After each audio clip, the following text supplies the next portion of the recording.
Hello and welcome to the Quarantine Theater Company. Once again, we are doing a reading, and tonight it is the classic movie, one of the best movies ever made, The Godfather, based on the book by Mario Puzo, which I've actually read. Yay! Pat myself on the back. All right, joining. I know Jen's like shocked. All right.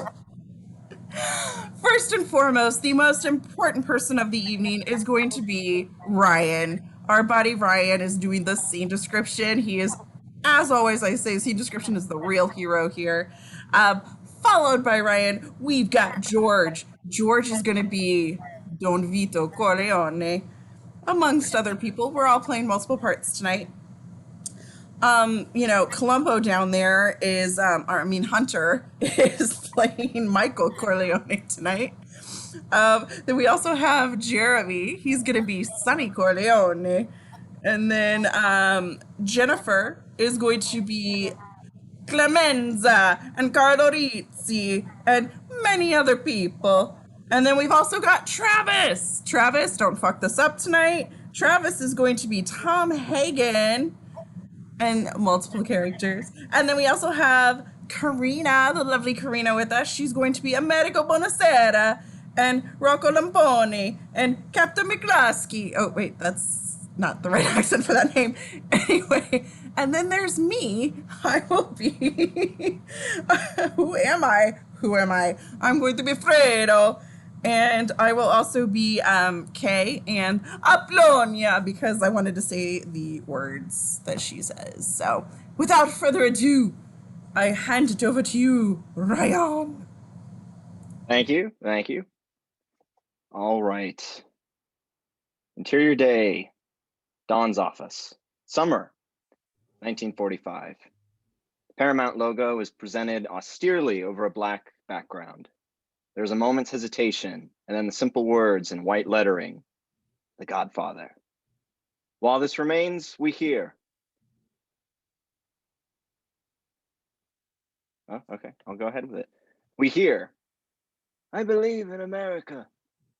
Suddenly we are watching, in close view, Amerigo Bonacera, a man of 60, dressed in a black suit, on the verge of great emotion. America has made my fortune. As he speaks, the view imperceptibly begins to loosen. I raised my daughter in American fashion. I gave her freedom, but taught her never to dishonor her family. She found a boyfriend, not an Italian. She went to the movies with him, stayed out late. 2 months ago, he took her for a drive with another boyfriend. They made her drink whiskey, and then they tried to take advantage of her. She resisted.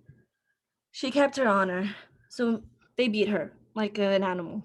When I went to the hospital, her nose was broken, her jaw was shattered and held together by wire, and she could not weep because of the pain. He can barely speak. He is weeping now. I went to the police like a good American. There are 2 boys arrested and brought to trial. The judge sentenced them to 3 years in prison and suspended the sentence. Suspended sentence. They went free the very day. I stood in the courtroom like a fool, and these bastards, they smiled at me. Then said to my wife, for justice, we must go to the Godfather. By now, the view is full, and we see Don Corleone's office in his home. The blinds are closed, and so the room is dark, and with patterned shadows. We are watching Bonacera over the shoulder of Don Corleone. Tom Hagen sits near a small table, examining some paperwork, and Sonny Corleone stands impatiently by the window, nearest his father, sipping from a glass of wine. We can hear music and the laughter and voices of many people outside. Buonasera. We know each other for years, but this is the first time you come to me for help. I don't remember the last time you invited me to your house for coffee, even though our wives are friends. What do you want of me? I'll give you anything you want, but do what I ask. And what is that, Buonasera?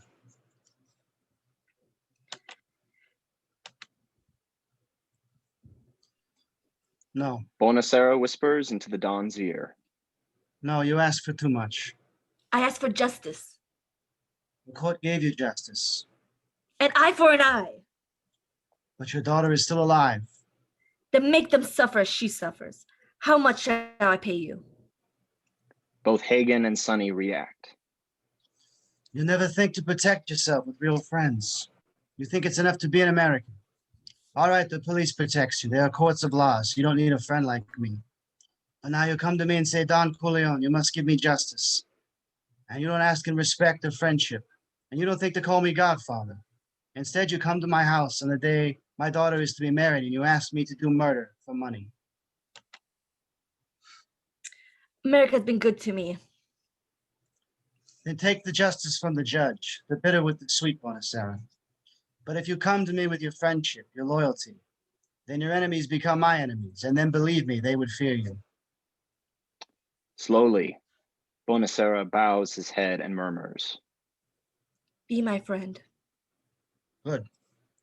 For me, you'll get justice. Godfather. Someday, and that day may never come, I would like to call upon you to do me a service in return. Exterior day, mall, summer, 1945. A high angle of the Corleone Mall in bright daylight.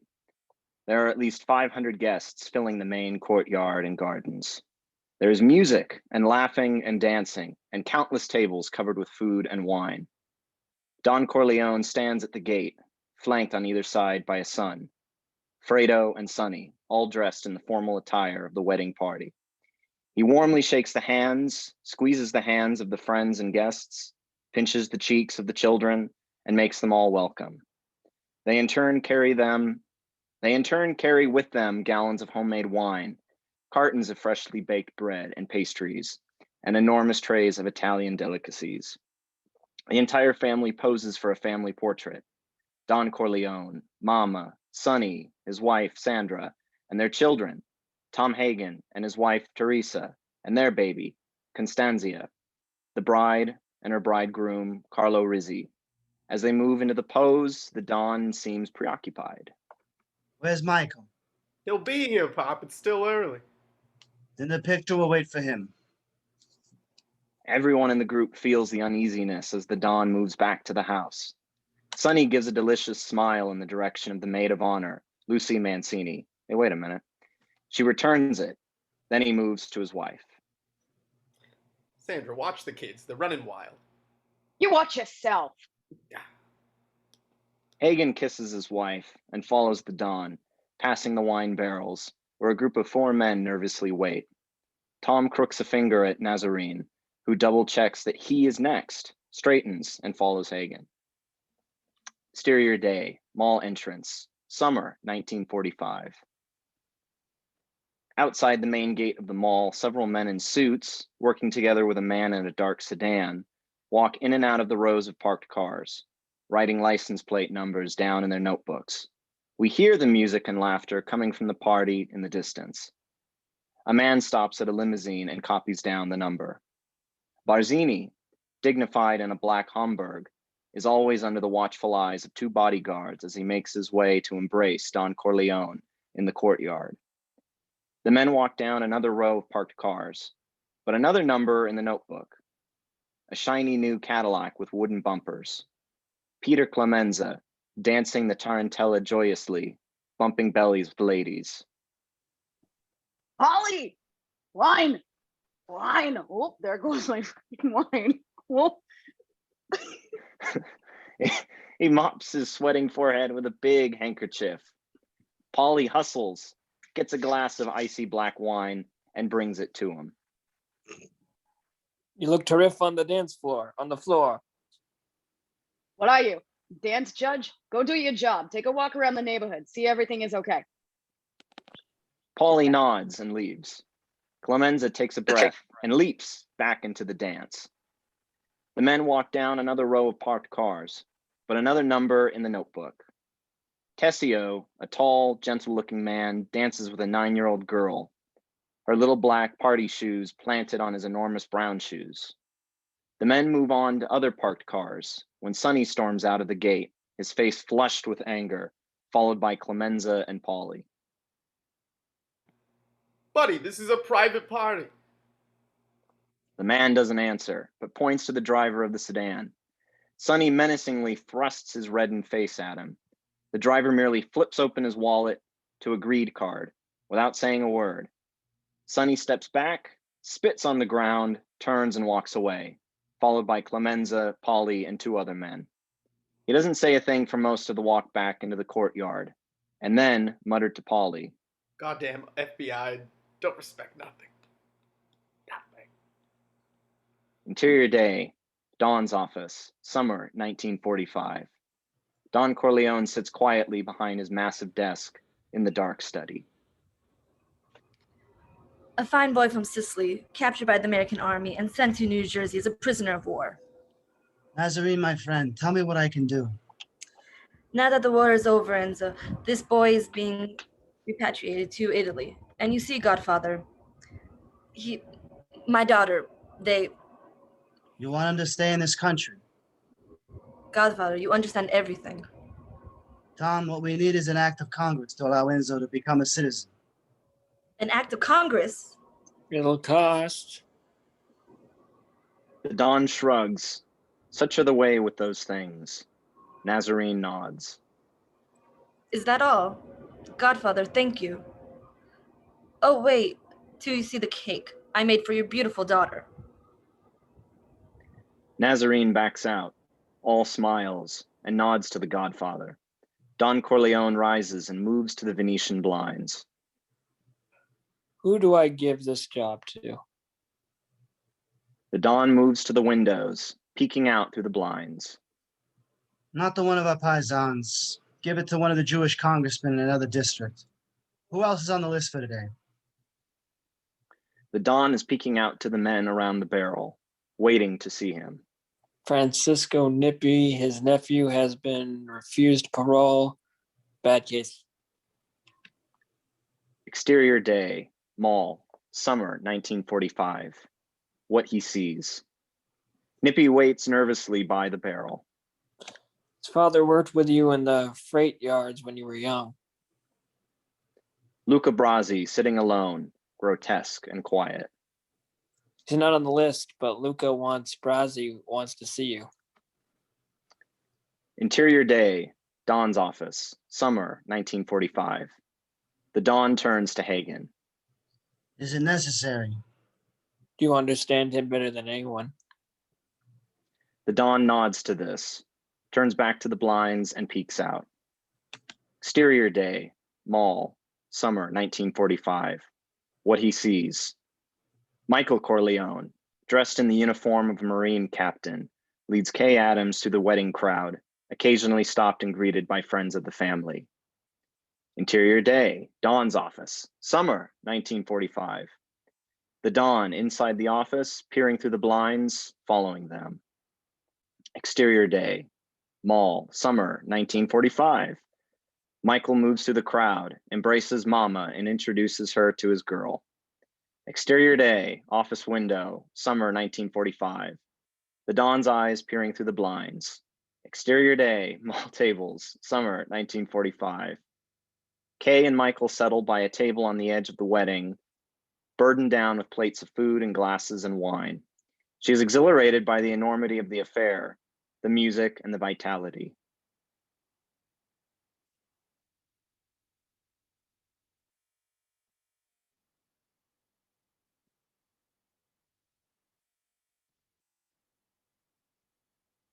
Kay. I thought I unmuted. I've never seen anything like it. Told you I had a lot of relatives. Kay looking about, a young and lively thing in a gift shop. We see what she sees. Her interest is caught by 3 men standing by the wine barrels. Michael, what are those men doing? Waiting to see my father. They're talking to themselves? I'm going to talk to my father, which means they're going to ask him for something, which means they better get it right. Why do they bother him on a day like this? Because they know that no Sicilian will refuse a request on his daughter's wedding day. Exterior day, wedding party, summer 1945. Connie Corleone, the bride, is pressing the bodice of her overly fluffy white gown against the groom, Carlo Rizzi. He is bronzed, with curly blondish hair and lovely dimples. She absolutely adores him and can barely take her eyes from him long enough to thank the various guests for the white envelopes they are putting into the large white purse she holds. In fact, if we watch carefully, we can see that one of her hands is slid under his jacket and into his shirt, where she is provocatively rubbing the hair on his chest. Carlo, on the other hand, has his blue eyes trained on the bulging envelopes and is trying to guess how much cash the things hold. Discreetly, he moves her hand off his skin. Cut it out, Connie. The purse, looped by a ribbon of silk around Connie's arm, is fat with money. What do you think? 20 grand? A little distance away, a young man, Polygato, catches a prosciutto sandwich thrown by a friend without once taking eyes from the purse. Who knows? Maybe more, 20, 30 grand in small bills, cash, and that's 6 purse. Holy Toledo, if this was somebody else's wedding. Sonny is sitting at the wedding dais, talking to Lucy Mancini, the maid of honor. Every once in a while, he glances across the courtyard, where his wife is talking with some women. He bends over and whispers something into Lucy's ear. Sandra and the women are in the middle of a big, ribald laugh. Is it true what they say about your husband, Sandra? Sandra's hands separate with expanding width further and further apart until she bursts into a peal of laughter. Pearl of laughter? Through her separated hands, she sees the wedding dais. Sonny and Lucy are gone. Interior day, Don's office, and stairs, summer 1945. The empty hallway. The bathroom door opens and Lucy surreptitiously steps out. She looks up where Sonny is standing on the second landing, motioning for her to come up. She lifts her petticoats off the ground and hurries upstairs. That group chat. Exterior day, mall tables, summer 1945. Kay and Michael. Big cannoli. Michael, that scary guy, is he a relative? She has picked out Luca Brasi. No, his name is Luca Brasi. You wouldn't like him. Who is he? You want to know? Yes, tell me. You like spaghetti? You know I love spaghetti. Eat your spaghetti and I'll tell you a Luca Brasi story. She starts to eat her spaghetti. She begins eating, looking at him eagerly. It's my time about 15 years ago. Some people wanted to take over my father's olive oil business. And Al Capone sent some men in from Chicago to kill my father, and they almost did. Al Capone? My father sent Luca Brasi after them. He tied the 2 Capone men hand and foot and stuffed small bath towels into their mouths. He took an axe, chopped one man's feet off, Michael! then the legs at the knees. Michael, you're trying to scare me. They joined at the torso. Michael, I don't want to hear anymore. And Luca turned to the other man. Michael, Who, I love you. there, had swallowed the bath towel in his mouth and suffocated. The smile on his face seems to indicate that he is telling a tall story. I never know when you're telling me the truth. Told you wouldn't like him. He's coming over here. Luca comes toward them to meet Tom Hagen halfway, just near their table. Tom, I'd like you to meet Kay Adams. How do you do? My brother, Tom Hagen. Okay, your father's inside doing some business. He's been asking for you. Thanks, Tom. Hagen smiles and moves back to the house, Luca ominously following.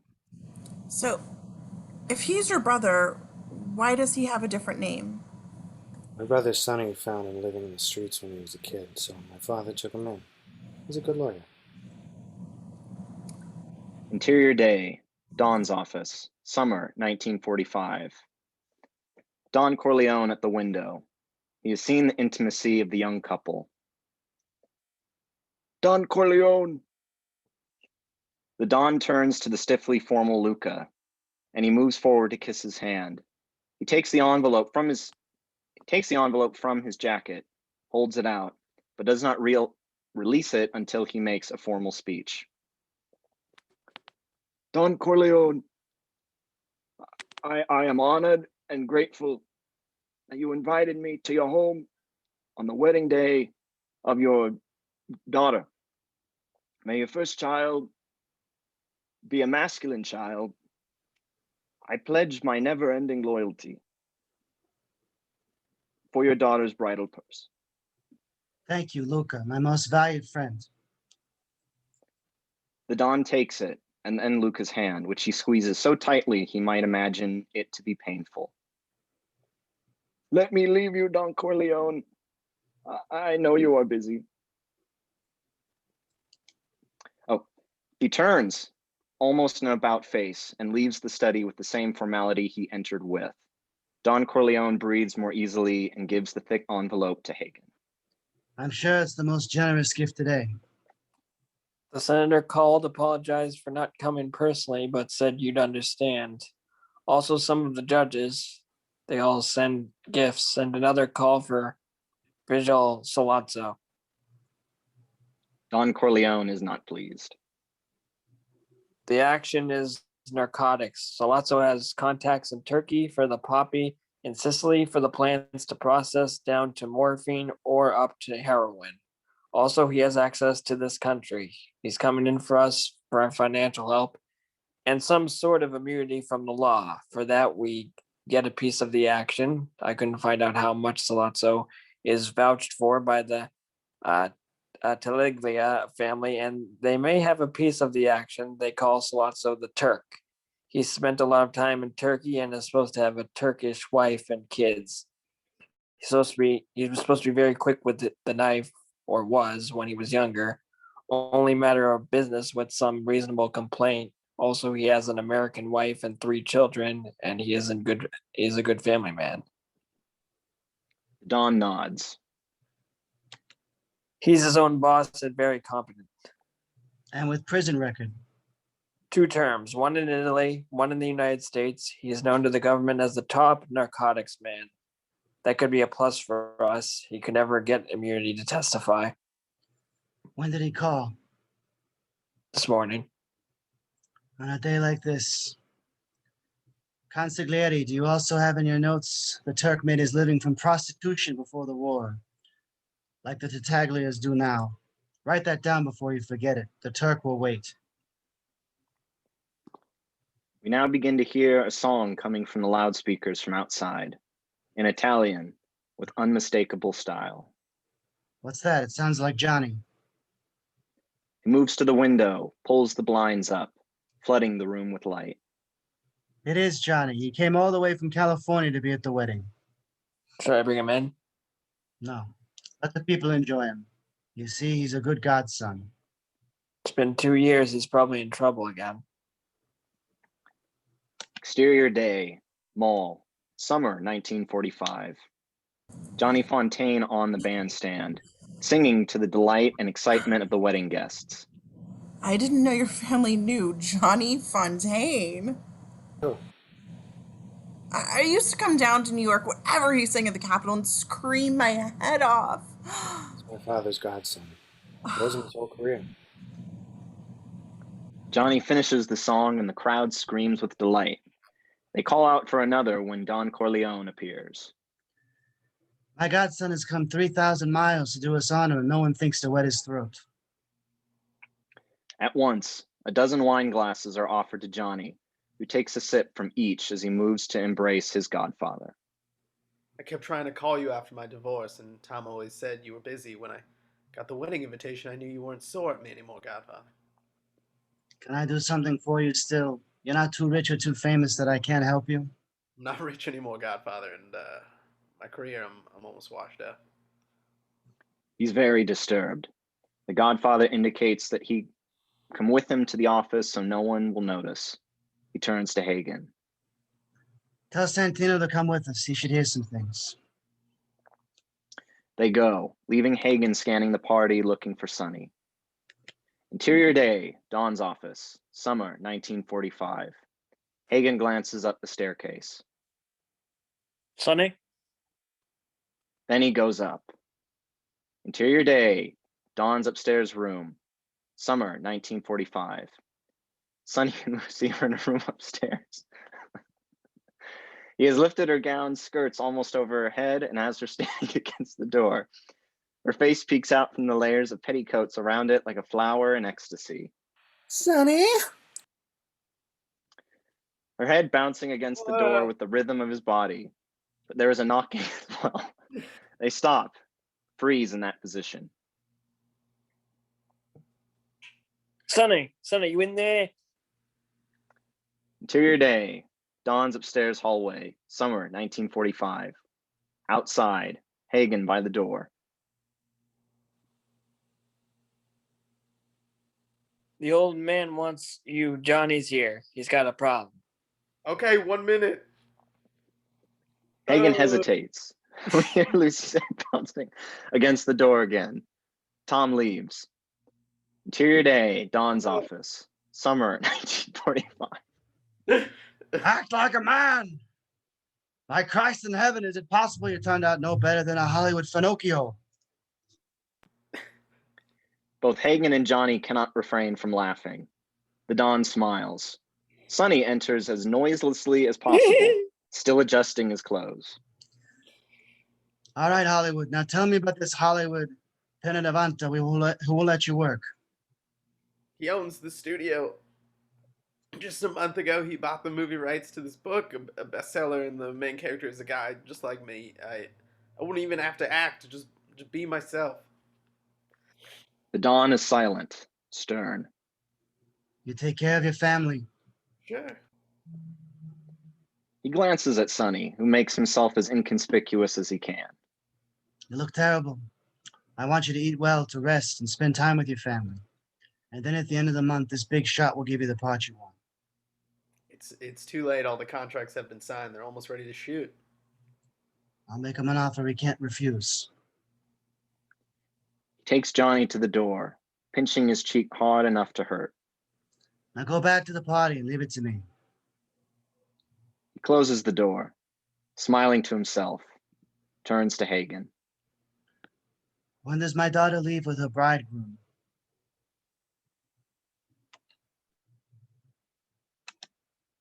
Tom, speak up, you fucking asshole. Say something. Anything. Mr. Corleone, they'll cut the cake in a few minutes. Leave right after that. Your new son-in-law, do we give you something important? No. Give him a living, but never let him know the family's business. What else, Tom? I've called the hospital. They've notified Consigliere Gecko's family to come in and wait. This is so embarrassing for Italian. I should really be able to say that. He won't last out the night. This saddens the Don. He sighs. Jenko will wait for me. Santino, tell your brothers they will come with me to the hospital to see Jenko. Tell Fredo to drive the big car and ask Johnny to come with us. And Michael? All my sons. Tom, I want you to go to California tonight. Make the arrangements. But don't leave until I come back from the hospital and speak to you. Understood? Understood.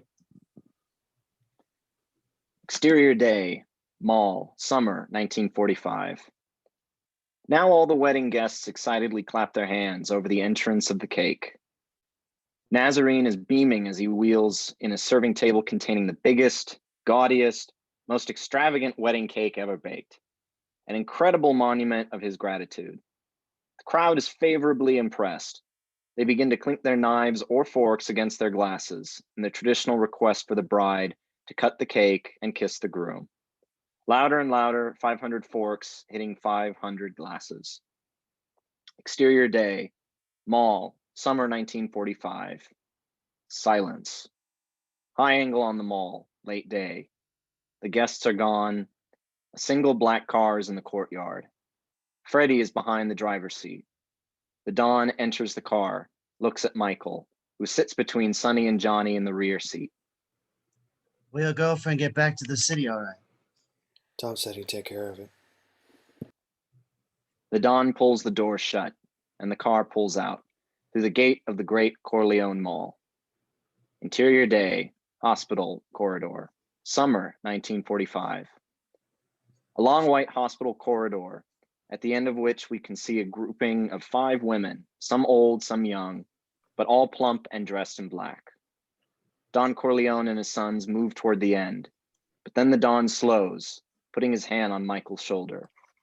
Michael stops and turns toward his father. The two look at one another for some time. Silence. Don Corleone then lifts his hand and slowly touches a particular medal on Michael's uniform. What was this for? For bravery, And this?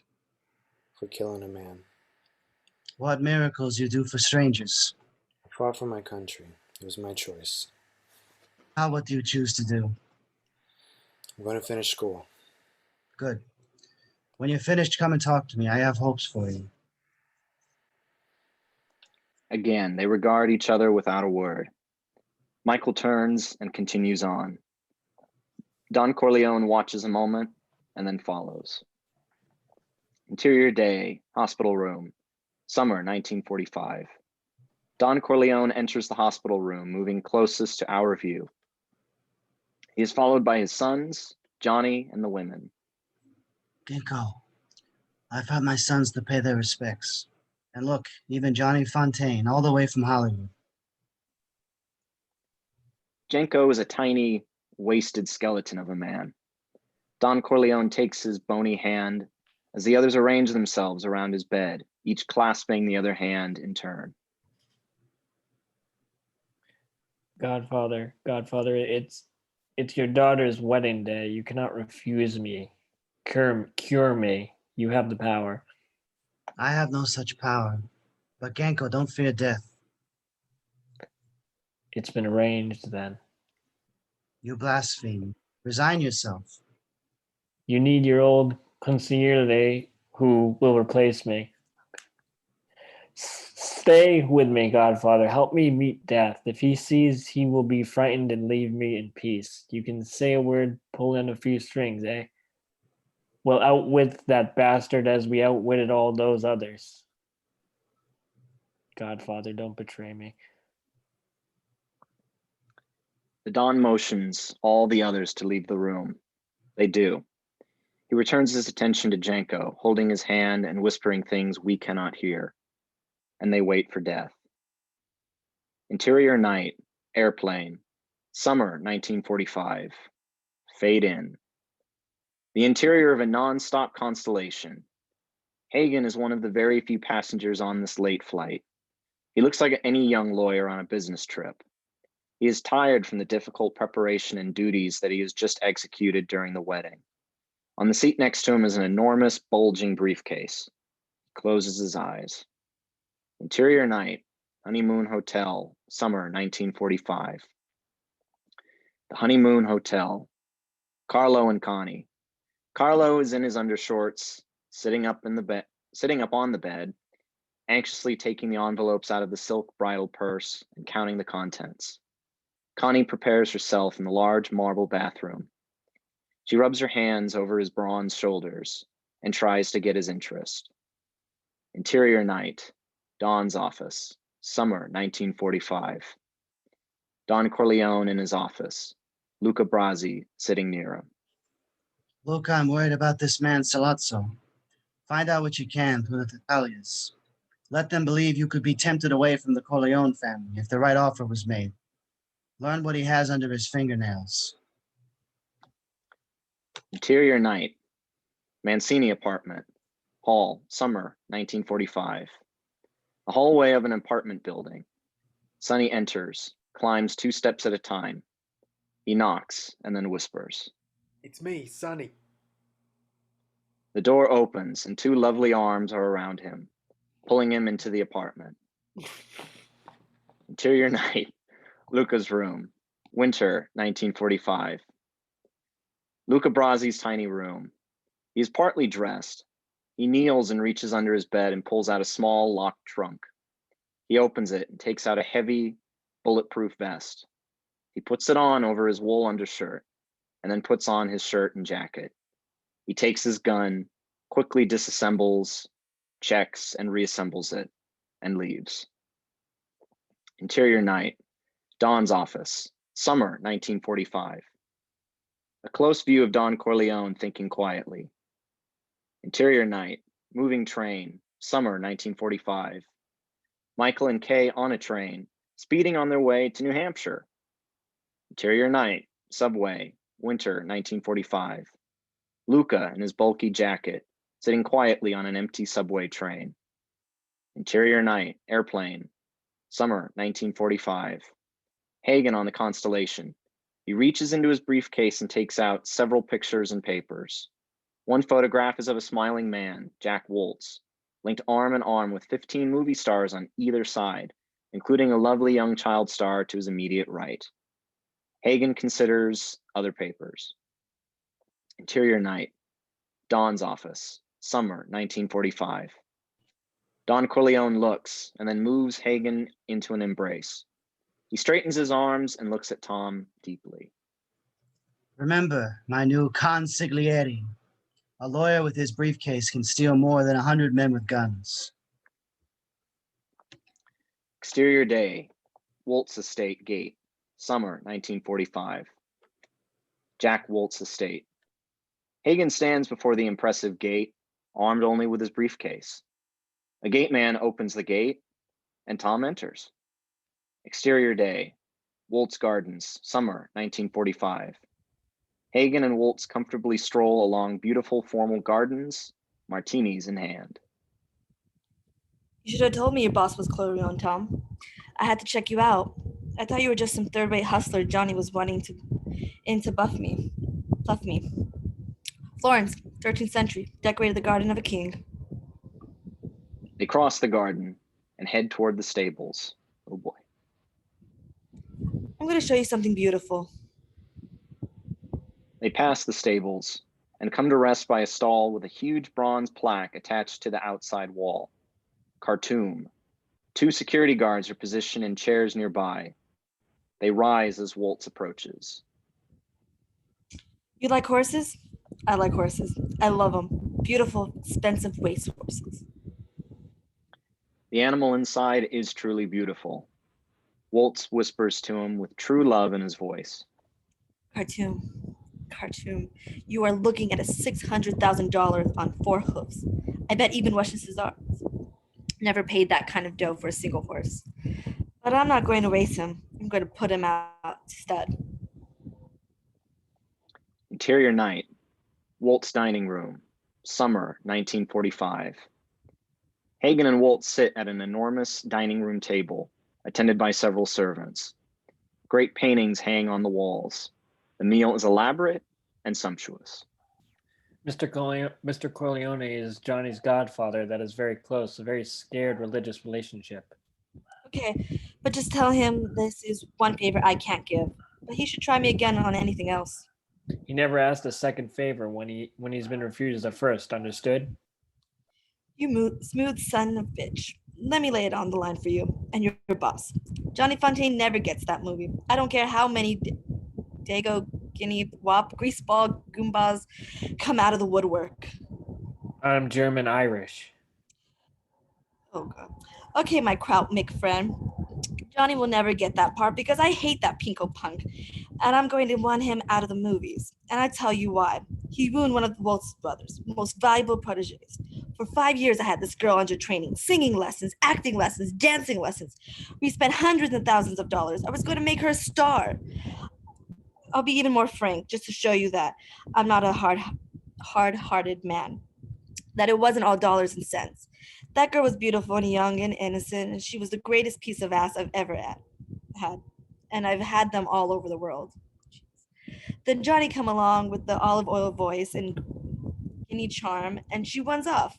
She threw it all away to make me look ridiculous. A man in my position can't afford to be made to look ridiculous. Exterior day, Janko Olive Oil Company, summer 1945. An unimposing little building in New York City on Mott Street with a large old sign. Janko Olive Oil Imports, Inc. Next to an open-faced fruit market. A dark Buick pulls up and a single small man, whom we cannot see well because of the distance, gets out and enters the building. This is Virgil Salazzo, Interior day, olive oil offices, summer 1945. Looking toward the staircase, we can hear Sollazzo's footsteps before he actually rises into view. He's a small man, very dark, with curly black hair, but wiry and tight and hard and obviously very dangerous. He is greeted at the head of the stairs by Sonny, who takes his hand and shakes it, introducing himself. For a moment, there is a complex of handshaking, quite formal, and whispered respectful introductions. Finally, Sollazzo is taken into the Don's glass-paneled office. The two principals are introduced. They are very respectful to one another. Folding chairs are brought in by Freddie, and soon they are all sitting around in a circle. The Don, Sollazzo, Sonny, Hagen, Freddie, Clemenza, and Tessio. The Don is the slightest bit foolish with all his compatriots, whereas Sollazzo has brought no one. Throughout all that transpires, however, it is clear that this scene is between two men, Sollazzo and Don Corleone. My business is heroin. I have poppy fields, laboratories in Marseille and Sicily, ready to go into production. My importing methods are about as safe as these things can be, about 5% loss. The risk is nothing. The profit, enormous. Why do you come to me? Why do I deserve your generosity? I need $2 million in cash. More important, I need a friend who has people in high places. A friend who can guarantee that if one of my employees be arrested, they would only get light sentences. Be my friend. What percentage is for my family? 30%. In the first year, your share would be $4 million. Then it go up. And what is the percentage of the Titaglia family? Sollazzo nods toward Hagen. My compliments. I'll take care of them from my share. So I receive 30% just for finance and legal protection. No worries about operations. Is that what you tell me? If you think $2 million in cash is just finance, shut the fuck up. I'm trying to say my damn lines over here. Shit. I congratulate you, Don Corleone. I apologize deeply for the people of 9th Avenue.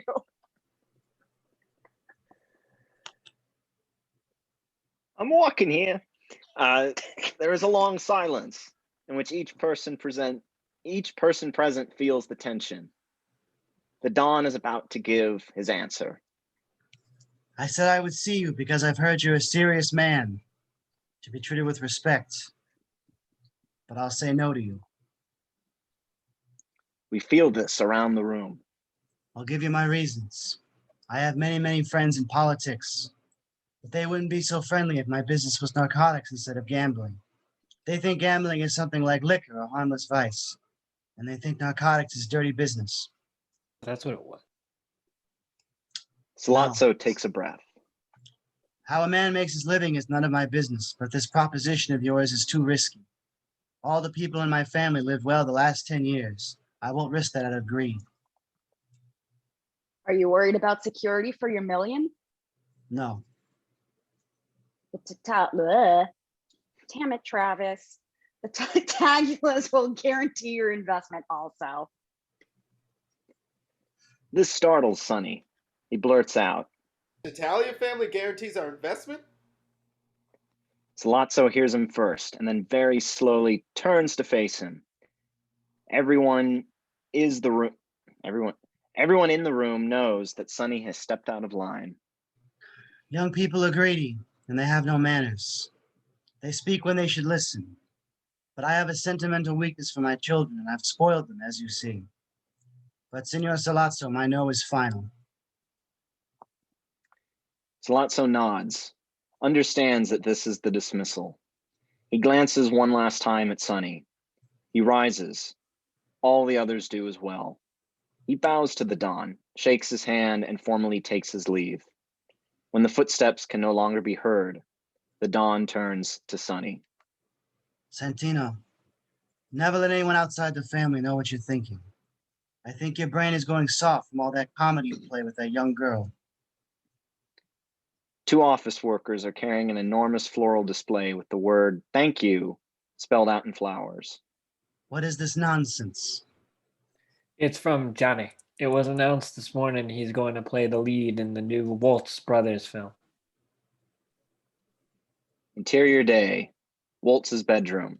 Summer 1945. Oh boy. It is large, dominated by a huge bed in which a man, presumably Waltz, is sleeping. Soft light bathes the room from the large windows. We move closer to him until we see his face and recognize Jack Waltz. He turns uncomfortably, mutters, feels something strange in his bed sheets, something wet. He wakens, feels the sheets with displeasure. They are wet. He looks at his hand. The wetness is blood. He is frightened, pulls aside the covers, and sees fresh blood on his sheets and pajamas.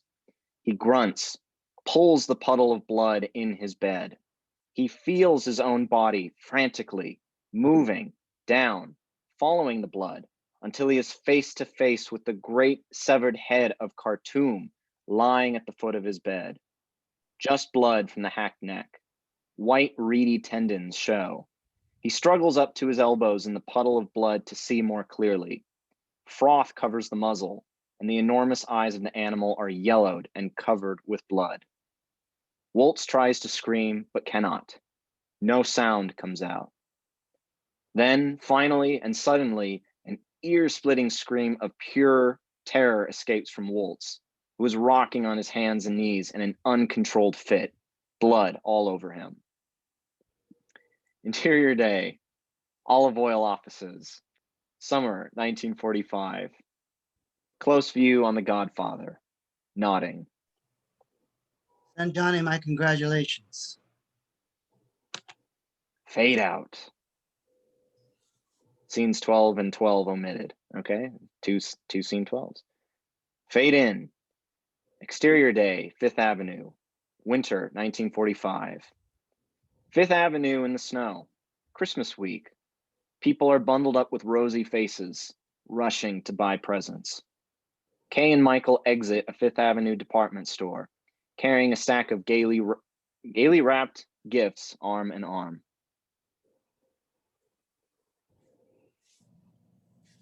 We have something for your mother, for Sunny.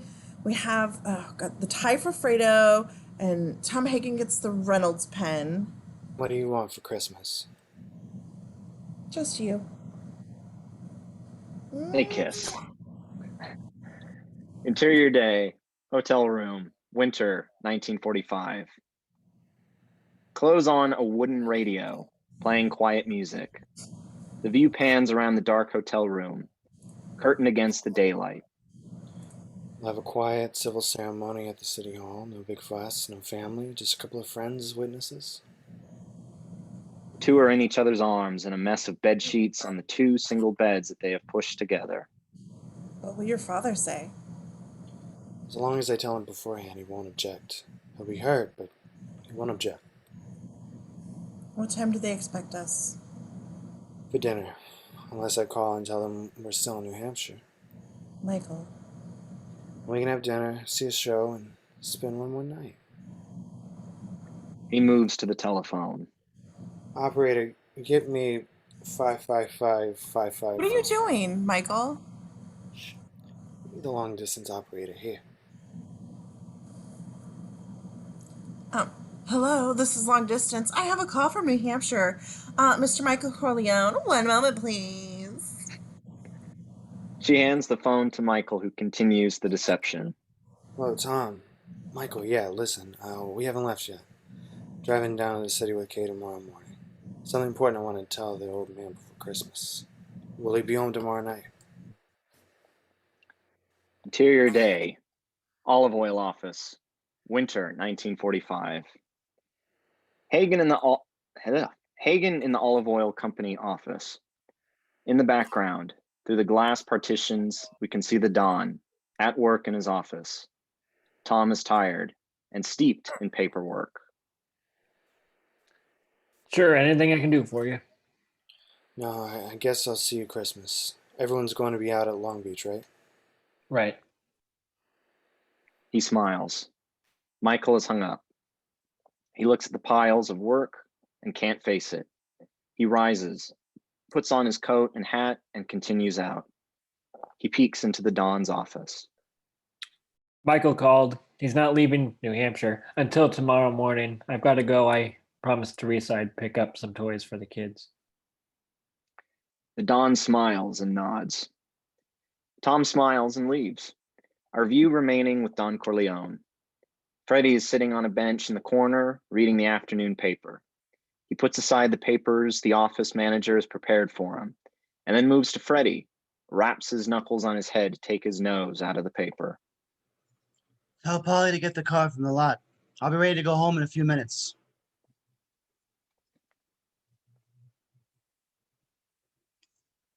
Fredo, goddammit.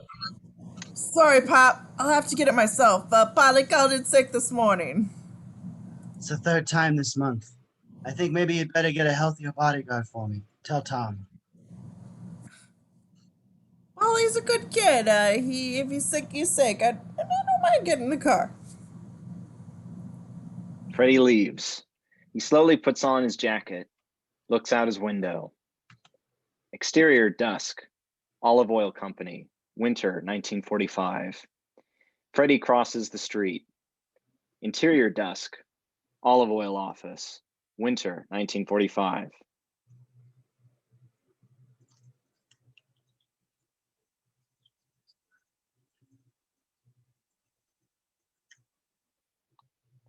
Office manager. Don Corleone. The manager helps him on with his overcoat. Once again, the Don glances out his window.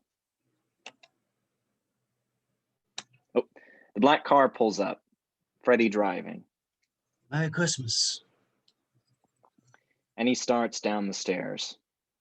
Exterior dusk, Olive Oil Company, winter 1945. The light outside is very cold and beginning to fail. When Freddie sees his father coming, he moves back into the driver's seat. The Don moves to the car and is about to get in when he hesitates and turns back to the long, open fruit stand near the corner. The proprietor springs to serve him. The Don walks among the trays and baskets and merely points to a particular piece of fruit. As he selects, the man gingerly picks the pieces of fruit up and puts them into a paper bag. The Don pays with a $5 bill, waits for his change, and then turns back to the car. Exterior dusk, Polk's Toy Store, winter 1945. Tom Hagen exits, carrying a stack of presents, all gift wrapped. He continues past the windows. As he walks, someone walks right in his way. He looks up. It is Sollozzo. He takes Tom by the arm and walks along with him. Don't be frightened. I just want to talk to you. A car parked in the curb suddenly flings its rear door open. Get in. I want to talk to you. Hagen pulls his arm free. He is frightened. I haven't got mine. Two men suddenly appear on either side of him. Get in the car. If I wanted to kill you, you'd be dead already. Trust me. Hagen, sick to his stomach, moves with his escorts, leaving our view on the mechanical windows gaily bobbing the story of Hansel and Gretel. We hear the car doors shut and the car drive off. Exterior night, Radio City, phone booth, winter 1945. Radio City Music Hall during the Christmas show. Kay and Michael exit. Tears are streaming down her cheeks, and she sniffles and dries her tears with Kleenex. Kay nostalgically hums the bells of St. Mary's as they walk arm in arm. Would you like it better if I were a nun? No. Would you like me better if I were an Ingrid Bergman? They have passed a little enclosed newsstand. Kay sees something that terrifies her. She doesn't know what to do. Michael still walks, thinking about her question. Michael, I'm thinking about it. Michael. No, I would not like you better if you were Ingrid Bergman. She cannot answer him. Rather, she pulls him by the arm back to the newsstand and points. His face goes grave. The headlines read, Vito Corleone shot. Chieftain gunned down. Oh, Michael is petrified. Quickly, he takes each edition, drops $1 in the tray, and hungrily reads them through. Kay knows to remain silent. They don't say if he's dead or alive. Exterior, dusk. Olive Oil Company. Winter, 1945. Don Corleone by the fruit stand. He's about to move to the car when 2 men step from the corner. Suddenly, the Don drops the bag of fruit and darts with startling quickness toward the parked car. Fredo! Fredo! The paper bag has hit the ground, and the fruit begins rolling along the sidewalk as we hear gunshots. 5 bullets catch the Don in the back. He arches in pain and continues toward the car. The proprietor of the fruit stand rushes for cover, knocking over an entire case of fruit. The 2 gunmen move in quickly, anxious to finish him off. Their feet careful to avoid the rolling fruit. There are more gunshots. Freddie is hysterical. He tries to get out of the car, having difficulty opening the door. He rushes out, a gun trembling in his hand, his mouth open. He actually drops the gun. The gun falls amid the rolling fruit. The gunmen are panicked. They fire once more at the downed Don Corleone. His leg and arm twitch where they are hit, and pools of blood are beginning to form. The gunmen are obviously in a state of panic and confusion. They disappear around the corner as quickly as they came. The people about the avenue have all but disappeared. Rather, we catch glimpses of them, poking their heads safely from around corners, inside doorways and arches, and from windows. But the street itself is now empty. Freddie is in shock. He looks at his father. Now great puddles of blood have formed, and the Don is lifeless and face down in them. Freddie falls back onto the curb and sits there, saying something we cannot understand. He begins to weep profusely. Interior night, subway, winter 1945. Luca Brasi riding alone on a subway car, late at night. He gets off. He emerges at a subway terminal, proceeds out. Exterior night, nightclub street, winter 1945. Luca walks down the late night street. He approaches an elegant New York nightclub, whose gaudy neon sign is still winking this late at night. He waits and watches. Then the sign goes out, and he proceeds into the club. Interior night, nightclub, winter 1945. The main floor of the nightclub is very large, with endless glistening wooden floors. Now at this late time, the chairs have been stacked on the tables, and a Negro janitor is waxing them. A single hat-check girl is counting her receipts. Luca moves past the empty bandstand and sits at the bar. Another man, dark and very well built, moves behind the bar. Luca, I'm Bruno Talulo. Nope, that is just kidding, not me.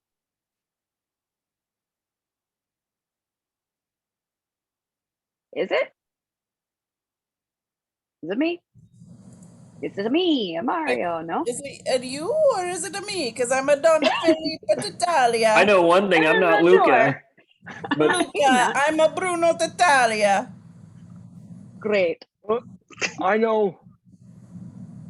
Luca looks up, and out of the shadows emerges Salazzo. Got distracted. Do you know who I am? Because I don't, apparently. Luca nods. I was so ready. You've been talking to the Titalias. They thought we could do business, you know? Luca listens. I need somebody strong to protect my operation, physically. You know, because I'm short. I heard you're not happy with your family, so you might make a switch. If the money is good enough. On the first shipment, I can guarantee you $50,000 and some laughs. Luca looks at him. He had no idea the offer would be so good. Salazzo extends his hand, but Luca pretends not to see it. Rather, he busies himself putting a cigarette in his mouth. Bruno Tattaglia, behind the bar, makes a cigarette lighter magically appear and holds it to Luca's cigarette. Then he does an odd thing. He drops the lighter on the bar and puts his hand lightly on Luca's, almost patting it. Interior night, Sonny's living room, winter 1945. The telephone in Sonny's house is ringing. He approaches it, obviously fresh from a nap.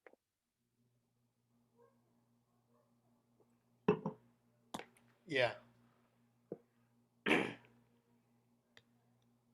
Yeah. Yeah. Do you recognize my voice? I think so. Detective Squad. Right. Don't say my name, just listen. Somebody shot your father outside his place 15 minutes ago. Is he alive? I think so, but I can't get close enough. There's a lot of blood. I'll try to find out more. Find out anything you can. You got a grand coming. Sonny cradles the phone. An incredible rage builds up in him, his face actually turning red. He would like to rip the phone to pieces in his bare hands.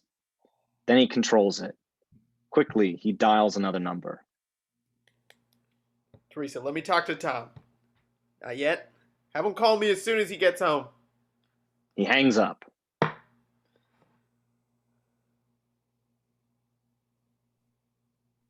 Sonny? Sonny, who is it? What is it? They shot the old man. Oh, God. Honey, don't worry. Nothing else is going to happen. There is a pounding on the door. A baby starts crying.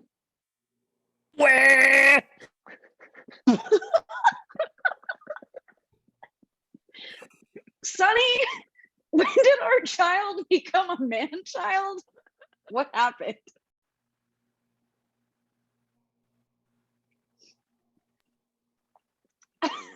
Sonny reaches into a cabinet drawer, takes out a gun, and moves quickly. He opens the front door quickly. It is Clemenza. He enters. Sonny closes the door. Sandra goes to look after the baby. You heard about your father? Yeah. Word's out in the street that he's dead. Where the hell was Polly? Why wasn't he with the Don? Well, he's been a little sick all winter. He was home. How many times did he stay home the last couple months? Maybe 3, 4 times. I always asked Freddie if he wanted another bodyguard, but he said no. Things have been so smooth the last 10 years. Go get Polly. I don't care how sick he is. Pick him up yourself and bring him to my father's house. That's all? Y'all want me to send some people over here? No, just you and Polly. Get the fuck out of my face. Clemenza leaves. Sonny moves to Sandra, who sits on the couch weeping quietly, comforting her baby. A couple of our people will come to stay here. Do whatever they say. I'm going to go over to the main house. If you want me, use Pop's special phone. Telephone rings again. Sonny answers it. Hello. Hello. Well, fuck. Santino Corleone? Sandra moves behind him, anxious to know who it is. Sonny indicates that she be quiet. Yeah. We have Tom Hagen. About 3 hours, he'll be released with our proposition. Don't do anything until, well, I've lost my place in my moment, but you know what? You've heard what he has to say. You can only cause a lot of trouble. Damn it. What's done is done. Don't lose that famous temper of yours. I'll wait. Exterior night, mall, winter 1945. Full view of the Corleone Mall. It is night, but the courtyard is bathed with white light from floodlights on the tops of all the houses. It is very cold. We see the figure of Sonny cross the mall and let himself into the main house. Interior night, Dawn's kitchen, winter 1945. Sonny walks into the empty, darkened house. Then he calls out. Ma! Ma, where are you? The kitchen door swings open. He moves quickly and takes her by the arm. He is deliberately calm.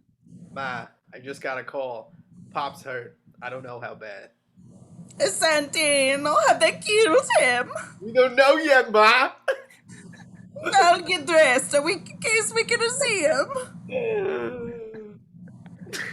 She moves out of the kitchen and continues upstairs. Sunny turns the gas from the pans of peppers she was frying. And scene. He takes some bread without thinking and dips it in the oil and sloppily eats some of the peppers as he moves into his father's office. Sunny making me hungry. Interior night, Don's office, winter 1945. He switches the lights on in the Don's office. The massive desk dominates the room. Sunny moves quickly to the telephone, pulling a small chair to the side of the desk and dials a number. Tessio, this is Santino Corleone. I want 50 reliable men out there. I heard. Yo. Hey, I heard, Sonny, but what about Clemenzi's regime? I don't want to use Clemenza's people right now. Understood? He hangs up. He moves quickly to a wall safe, operates the dial, and removes a small notebook. He takes it back to the desk and runs over the list of numbers with his forefinger. We follow the names till the finger stops at 1. Luca Brasi. Sonny dials the number. There is no answer. Luca! Luca! Interior night. Building. Winter, 1945. The interior of an abandoned building. Several men in suits and ties sit around in the booths. Hagen sits in one. Sollozzo sits across from him. I know you're not the muscle end of the family, so I don't want you to be afraid. I want you to help the Corleones, and I want you to help me. Hagen's hands are trembling as he tries to put a cigarette in his mouth. One of the button men brings a bottle of rye to the table and pours a little into a delicate flowered china cup. Hagen sips gratefully. Your boss is dead. Hagen is overwhelmed. Actual tears spring to his eyes. Sollozzo pauses respectfully. Have some more. We got him outside his office just before I picked you up. You have to make the peace between me and Santino. Hagen still is focused on the grief of losing the old man. Sonny was hot for my deal, right? You know, it's a smart thing to do too. I want you to talk Sonny into it. Sonny will come after you with everything he's got. Sollozzo rises impatiently. Yeah, I am impatient, apparently. That's going to be his first reaction. You have to talk some sense into him. The Tattaglia family stands behind me with all their people. The other New York families will go along with anything that prevents a full-scale war. He leans close to Hagen. Don was slipping. In his old days, I could never have gotten to him. Now he's dead, and nothing can bring him back. Talk to Sonny. Talk to the Caporegimes. Clemenza and Tessio. It's a good business. Even Sonny won't be able to call off Luca Brasi. Don't worry about Luca. You take care of the Sonny and the other 2 kids. The Sonny, yes, that one. I'll try. It's what the Don would want us to do. Good. Then you can go. I don't like violence. I'm a businessman. Blood is a big expense. He opens the door. They step out together.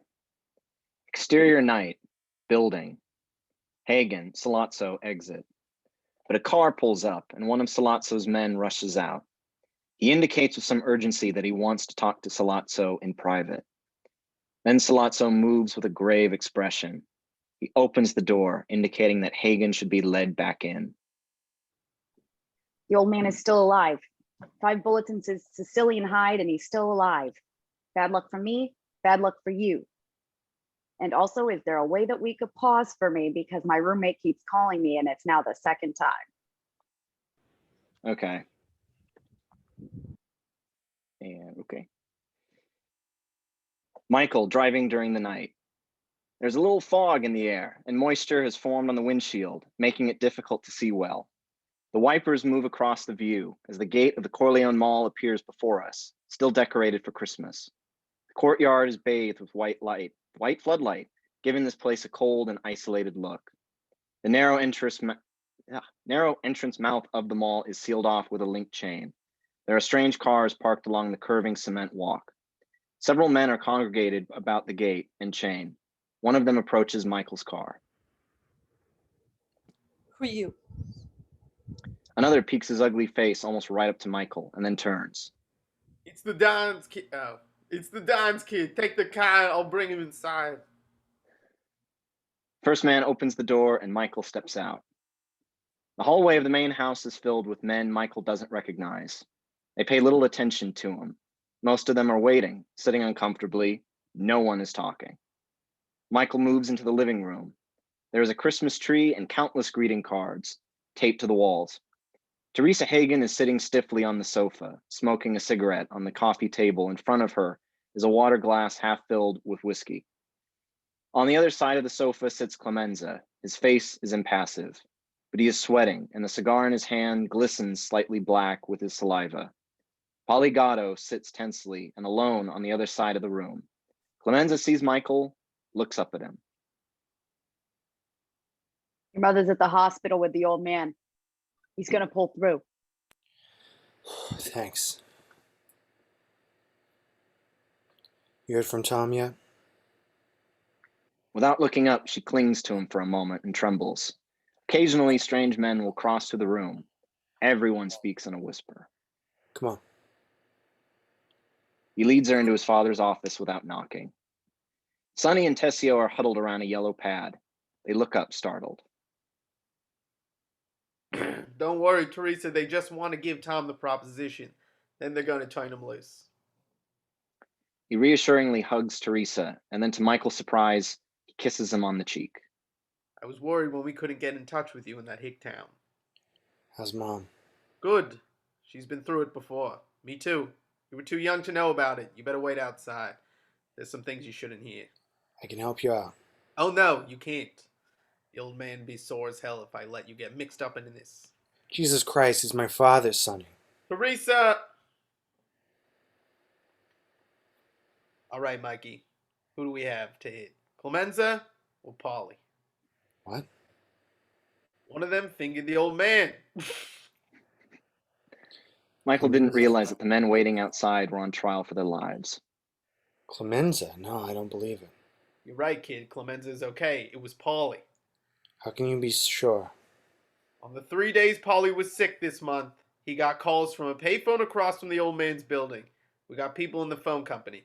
Thank God it was Polly. We'll need Clemenza bad.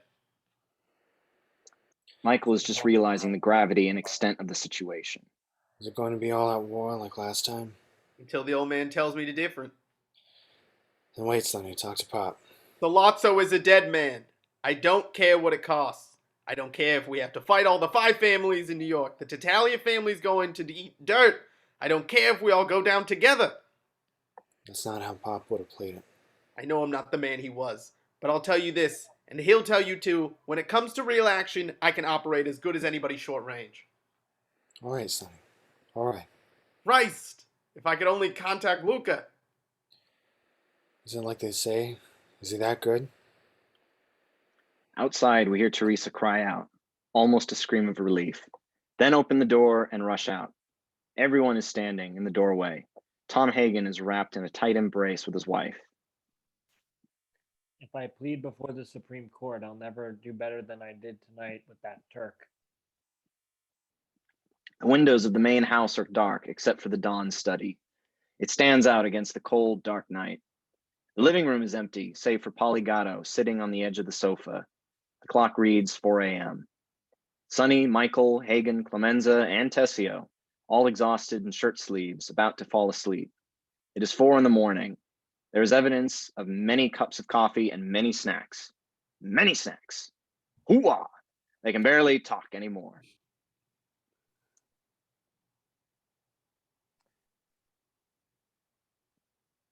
Tell me Is something, the Hagen. hospital covered?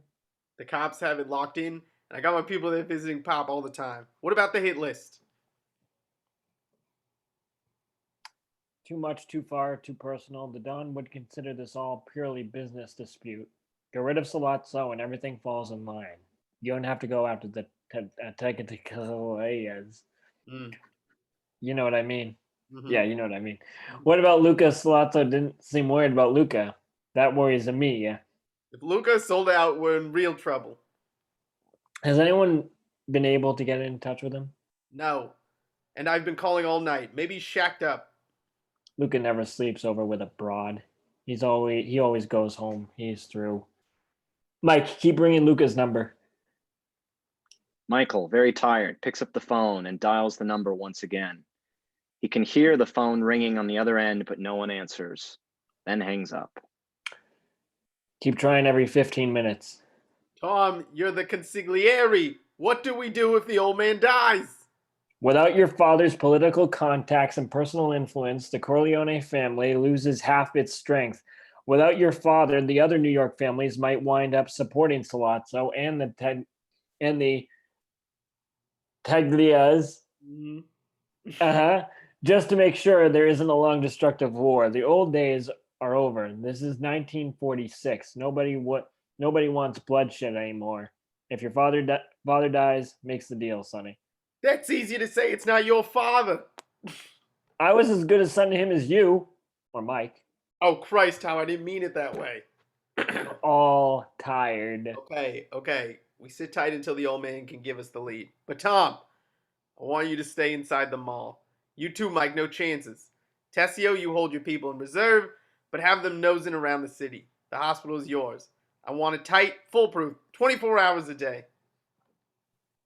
There's a timid knock on the door. What is it?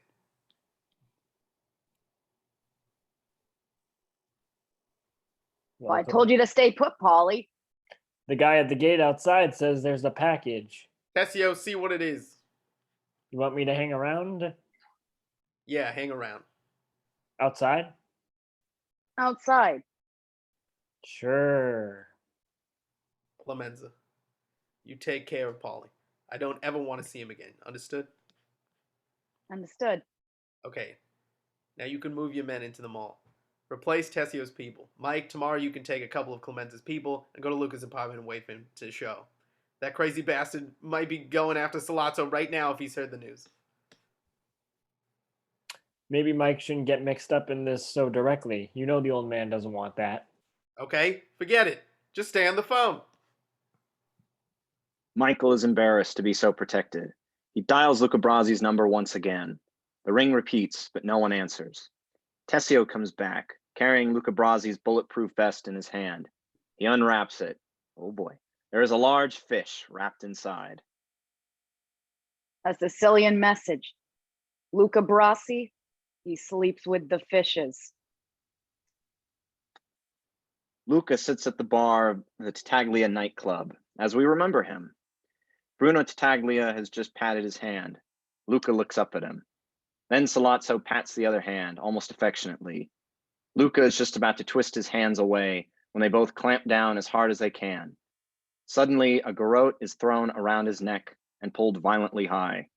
His face begins to turn purple blotches, and then totally purple, right before his eyes. His tongue hangs out, in a far more extreme way than a normal tongue could. His eyes bulge. One of the men looks down at him in disgust as Luca's strength leaves him.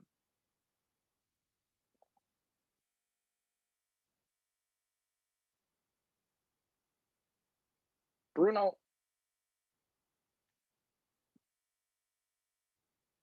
Oh, Christ, all over the floor. Salazzo lets Luca's hand go with a victorious smile on his face.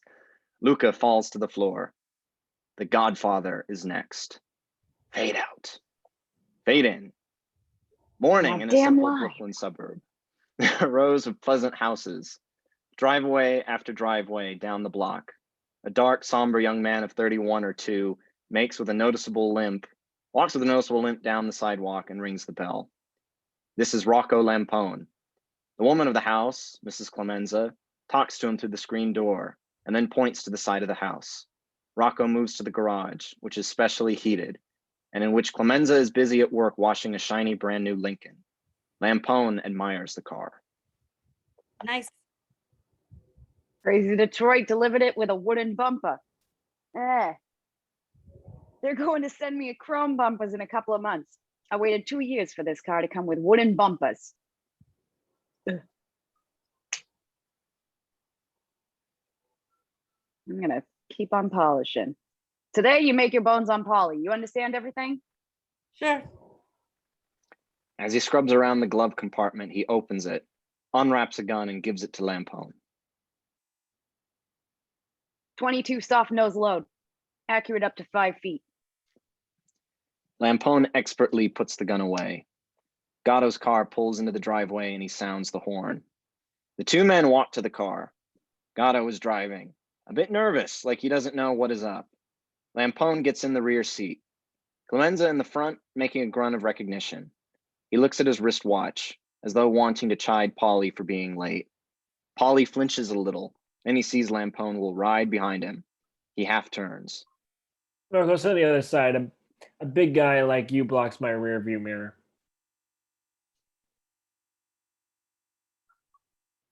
Yeah. Yeah, you bitch. Goddamn Sonny. Sorry. Also, goddamn 9th Avenue. He's running scared. He's already thinking of going to the mattresses. We have to find a place on the west side. Polly, you know a good location? Polly relaxes a bit. He thinks he's off any possible hook he was on. Also, there's the money he can make by selling Salazzo any secret location. I'll think about it. Drive while you're thinking. I want to get to the city this month. The car pulls out. Inside, Polly drives, and Clemenza sits in a grump. Our view does not show Lampone in the rear seat. The car crosses to the Midtown Tunnel in the late winter night. Inside the tunnel, Gatto doesn't like not seeing Lampone. He tries to adjust his rearview mirror to catch a glimpse of him. Pay attention. The car is parked in the city. Polly comes down from an available apartment and gets back into the car.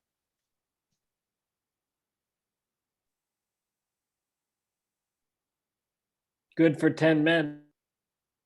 Okay, well then go to Arth Avenue. I'm supposed to call when I found something. The car pulls off. New part of the city. The car pulls up in a parking lot.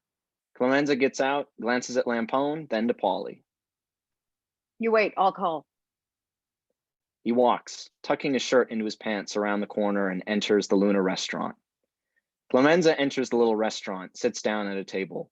The waiters know him, immediately put a bottle of wine, some bread, and then a plate of veal on his table. Here comes that veal, baby. He eats. Clemenza exits the restaurant, belches, adjusts his pants. He is well fed. We move with him around the corner, not knowing what to expect has happened to Polly. There is the car. Polly is still sitting behind the wheel. Lampone in the rear seat. Clemenza steps in. Talk my ear off. Wants us to go back to Long Beach, have another job for us. Rocco, you live in the city. Can we drop you off? Well, Rocco, as slow as I am earlier when I was looking out my window. Oh, I left my car at your place. Ah, okay, well then you gotta come back. The car pulls out. By now, Polly is completely relaxed and secure.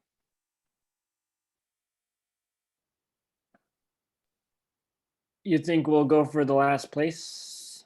Maybe. Or you gotta know now. Holy cow, I don't know. I don't gotta know nothing. The car moves along the Ready Beach area of the causeway. Inside, Clemenza turns to Polly. Polly, pull over. I gotta take a leak. The car pulls off the causeway into the reeds. Clemenza steps out of the car, our view moving with him. He turns his back 3/4 from us. We can no longer see the car. Unzips, and we hear the sound of urine hitting the ground. We wait on this for a moment, and then there are 2 gunshots. Clemenza finishes his leak, zips up, and turns, moving back to the car. Polly is dead, bleeding from the mouth. The windows behind him are shattered. Leave the gun.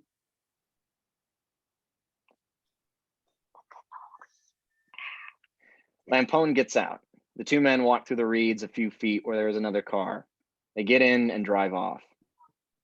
High angle of the mall. It is late afternoon. Many strange cars are parked on the nearby streets. We can see the group of button men stationed here and there, obviously sentries with concealed weapons. Michael walks along in the rear yard. He is bundled in a warm marine coat. He looks at the strange men, regarding them with an uncertain awe. They look back at him, at first suspiciously, and then with the respect of his position. He is like an exiled prince. He wanders past them and hesitates and looks at the yard. A rusted set of garden swings and other home playground equipment. The basketball ring now half coming off. This is where he was a child. Then a shout. Mike! Hey, Mikey! Telephone! Clemenza had shouted from the kitchen window. Michael hurries into the house. Clemenza is in the kitchen, cooking over an enormous pot. He points to the kitchen wall phone, which is hanging off the hook. Some dame. Hello? Okay.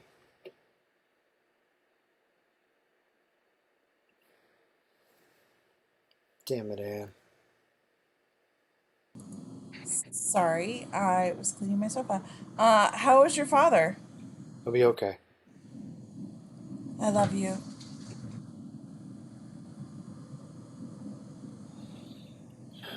I love you. Yeah, Kay, I'm here. Can you say it? Huh? Tell me you love me. I can't. Please say it. Look, I'll see you tonight, okay? Okay. Clemenza is getting ready to build a tomato sauce for all the men stationed around the house. Build a tomato sauce. Okay. Takes time. So that's how it works. How come you don't tell that nice girl you love her? Here. Learn something. You may have to feed 50 guys today. You start with olive oil. You fry some garlic, see? Then you fry some sausage. Or meatballs if you like. Huh, who the fuck knows? Then you throw in the tomatoes, a little tomato paste, some basil, and a little red wine. And that's my trick. You take care of Paulie? You won't see Paulie anymore. He's sick for good this winter. Where you going? To the city. Send some bodyguards. I don't need them, Sonny. I'm just going to see Pop in the hospital. Also, I got other things. Salazzo knows Mike's a civilian. Okay, but be careful. And also send some bodyguards. Michael sits in the rear seat, calmly as he is being driven into the city. 3 button men are crowded into the front seat. Michael crosses the lobby, past lines of servicemen trying to book rooms. Michael and Kay eating a quiet dinner at the hotel. He's preoccupied. She's concerned. Visiting hour ends at 8:30. I'll just sit with them. I want to show respect.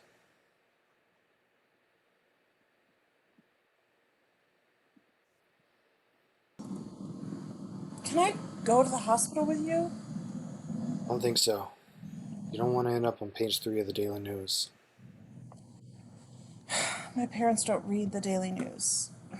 All right. If you think I shouldn't, I can't believe the things the papers are printing. I'm sure most of it's not true.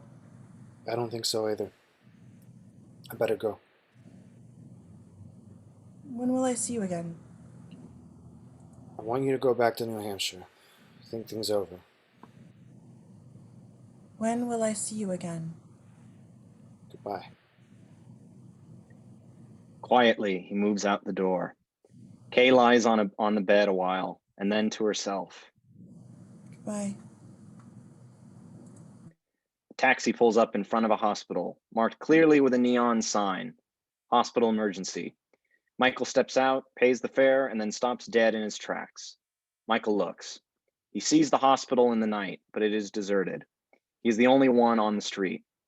There are gay, twinkling Christmas decorations all over the building. He walks, slowly at first, and then ever so quickly up the steps. He hesitates, looks around. This area is empty. He checks the address on a scrap of paper. It is correct. He tries the door. It is empty. He walks in. Michael stands in the center of an absolutely empty hospital lobby. He looks to the right, there is a long empty corridor. To the left, the same. High full angle as Michael walks through the desolated building lit by eerie green neon lighting. All we hear are his sole footsteps. He walks up the desk marked information. No one is there. He moves quickly to a door marked office, swings into it. No one is there. He looks into the desk. There is half a sandwich and a half-filled bottle of Coke. Hello? Hello? Now he knows something is happening. He moves quickly, alertly. Michael walking down the hospital corridors all alone. The floors have just been mopped. They are still wet. Now he turns onto a staircase, ever quickening up several flights. He steps out onto the 4th floor. He looks. There are merely empty corridors. He takes out his scrap of paper, checks it. Room 4A. Now he hurries, trying to follow the code of hospital rooms. Following the right arrows, quicker and quicker they flash by him. Now he stops, looks up. 4A, Corleone. There's a special card table set up with some magazines and some smoking cigarettes still in the ashtray, but no detectives, no police, no bodyguards. Slowly he pushes the door open, almost afraid at what he will find. He looks. Lit by the moonlight through the window, he can see a figure in the hospital bed alone in the room and under a transparent oxygen tent. All that can be heard is the steady, though strained breathing. Slowly, Michael walks up to it and is relieved to see his father, securely asleep. Tubes hang from a steel gallows beside the bed and run to his nose and mouth. What are you doing here? You're not supposed to be here now. I'm Michael Corleone. This is my father. What happened to the detectives who were guarding him? No, your father just had too many visitors. It interfered with the hospital service. The police came and made them all leave just 10 minutes ago. But don't worry, I look in on him. Just stand here 1 minute. Sonny, Jesus Christ, I'm down at the hospital. Came down late. There's no one here. None of Tessio's people, no detectives, no one. The old man is completely unprotected. All right, get him in a different room. Lock the door from the inside. I'll have some men there inside in 15 minutes. Sit tight and don't panic. I won't panic. You cannot stay here. I'm sorry. You and I are going to move my father right now to another room on another floor. Can you disconnect those tubes so we can wheel the bed out? Absolutely not. We have to get permission from the doctor. You read about my father in the papers? You seen that no one here to guard him? Now I've just gotten word that men are coming to this hospital to kill him. Believe me and help me. We don't have to disconnect them. We can wheel the stand with the bed. She does so, and they perform the very difficult task of moving the bed and the apparatus out of the room. They roll the bed, the stand, and all the tubes silently down the corridor. We hear footsteps coming up the stairs. Michael hears them, stops. Hurry, into there. They push it into the first available room. Michael peeks out from the door. The footsteps are louder, then they emerge. It is Enzo, Nazarene's helper, carrying a bouquet of flowers. Who is it? Michael, do you remember me? Enzo, the baker's helper in Nazarene, now his son-in-law? Enzo, get out of here. It's going to be trouble. If there will be trouble, I stay with you to help. I owe it to the Godfather. Go outside, stand in front. I'll be out in a minute. They part. Michael moves into the hospital room where they put his father.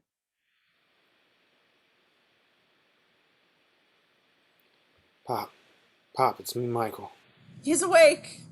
He's awake! Oh, thanks. Pop, it's me, Michael. Shh, don't try to speak. There are men who are coming to try to kill you, but I'm with you. I'm with you now. The old man tries to speak, but cannot. Michael tenderly puts his finger to his father's lips. Outside the hospital is empty save for a nervous Enzo, pacing back and forth, brandishly the flowers as his only weapon. Michael exits the hospital and moves to him. They both stand under a lamppost in the cold December night. They are both frightened. Michael gives Enzo a cigarette, lights it. Enzo's hands are trembling. Michael's are not. Get rid of those and look like you've got a gun in your pocket. Listen. We hear the sound of a single automobile coming. Michael and Enzo look with fear in their eyes. Then Michael takes the bouquet of flowers and stuffs them under his jacket. They stand, hands in their pockets. A long, low black car turns the corner and cruises by them. Michael's and Enzo's faces are tough, impassive. The car seems as though it will stop, and then it quickly accelerates. Michael and Enzo are relieved. Michael looks down. The baker's hands are shaking. He looks at his own, and they are not. Another moment goes by, and we can hear the distant sound of police sirens. They are clearly coming toward the hospital, getting louder and louder. Michael heaves a sigh of relief. In a second, a patrol car makes a screaming turn in front of the hospital. Then 2 more squad cars follow with uniformed police and detectives. He smiles his relief and starts toward them. 2 huge, burly policemen suddenly grab his arms while another frisks him. A massive police captain, spattered with gold braid and scrambled eggs on his hat, with beefy red face and white hair, seems furious. This is McCluskey. I thought I got all you guinea hoods locked up. Who the hell are you and what are you doing here? He's clean, Captain. What happened to the detectives who were supposed to be guarding my father? Punkhood, who the hell are you telling me my business? I pulled them off. I don't care how many Dago gangsters kill each other. I would have left a finger to keep your old man from getting knocked off. Now get the hell out of here, get off the street, you punk, and stay away from this hospital. I'll stay until you put guards around my father's room. Phil, lock this punk up.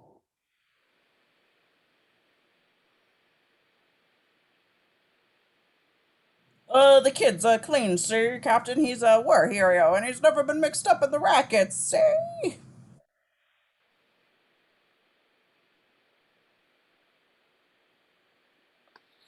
I said lock him up. Put the cuffs on him.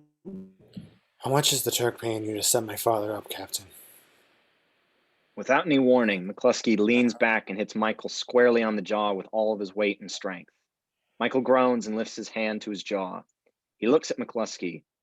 We are his view, and everything goes spinning, and he falls to the ground just as we see Hagen and Clemenza's men arrive. The gateway now has a long black car blocking it. There are more button men stationed more formally, and some of them visibly carrying rifles. Those of the houses close to the courtyard have men standing by open windows. It is clear that the war is escalating. A car pulls up and out get Clemenza, Lampone, Michael, and Hagen. Michael's jaw is wired and bandaged. He stops and looks up at the window. We can see men holding rifles. Christ, Sonny really means business. They continue walking. Tessio joins them. Various bodyguards make no acknowledgement. How come all the new men?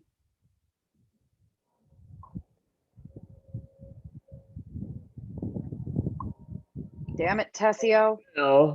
Well, need them after the hospital incident. Sonny got mad. We hit Bruno Teglia at 4 o'clock this morning. They enter the house past the scores of new and strange faces. Sonny is in the Don's office. He is excited and exuberant. I've got 100 button men on the streets 24 hours a day. If Salazzo shows one hair on his ass, he's dead.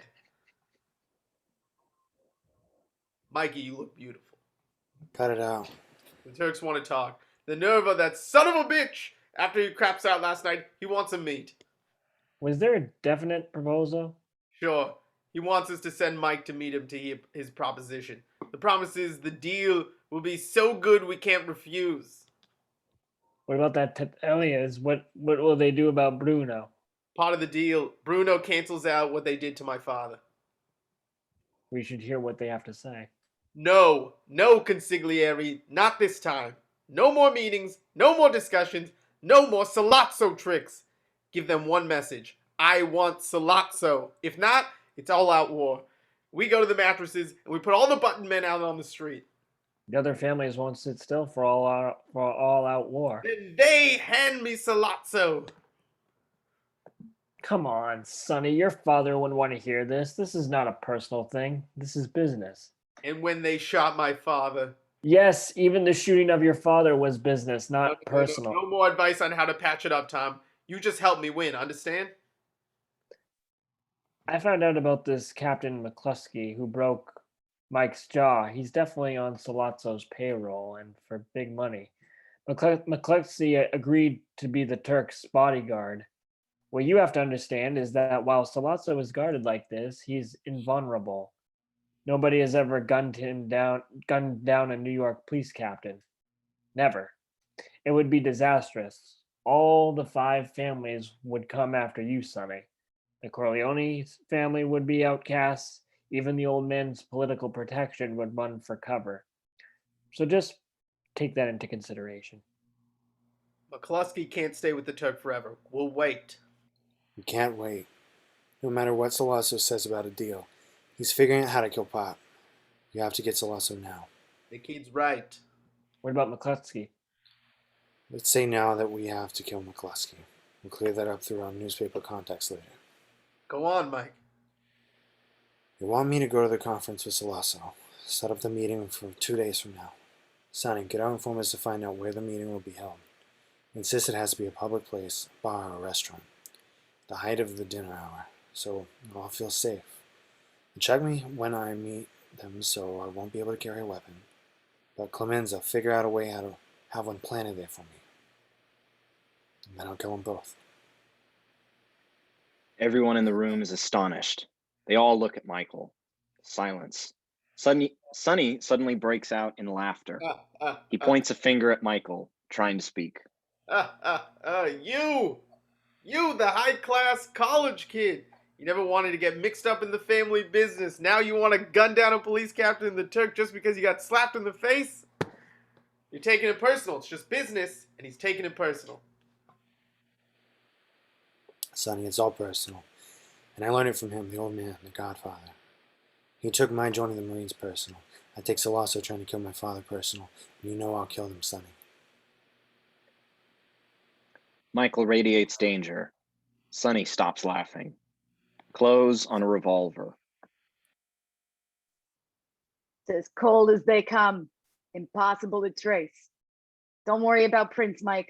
I put a special tape on the trigger and butt. Here. What's the matter? Trigger too tight? Oh, shit. I left it noisy, so it'll scare away any pain in the neck innocent bystander away.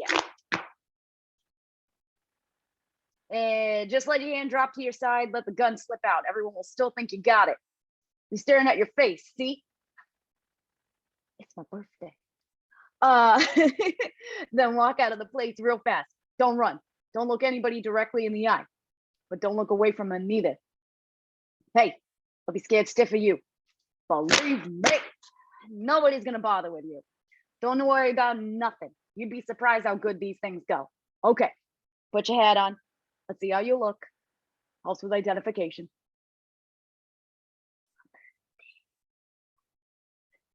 And mostly it gives witnesses an excuse to execute and change their identification when we make them see the light. Then we take a long vacation and we catch the hell. How bad will it be? Probably all the other families. Oh God, here come the Facebook notifications. I better turn that shit off after this line. All the other families are gonna line up against us, but it's all right. These things have to happen every once every 10 years or so. Gets rid of the bad blood. You gotta stop him at the beginning. Much like they should have stopped Hitler at Munich. They should have never let him get away with that. They were just asking for big trouble. Michael steps into the foyer of the main house. A card table is set up with a man playing cards with 3 of the Corleone button men. He continues into the living room. It's a mess. Sonny asleep on the sofa. On the coffee table are the remains of a takeout Chinese food dinner and a half-empty bottle of whiskey. The radio is playing. Why don't you stop living like a bum and get this place cleaned up? What are you, inspecting the barracks? You ready? Did Clemenza tell you to be sure to drop the gun right away? 1,000,000 times. Sollozzo and McCluskey are going to pick you up in an hour and a half on Times Square under the big camel sign.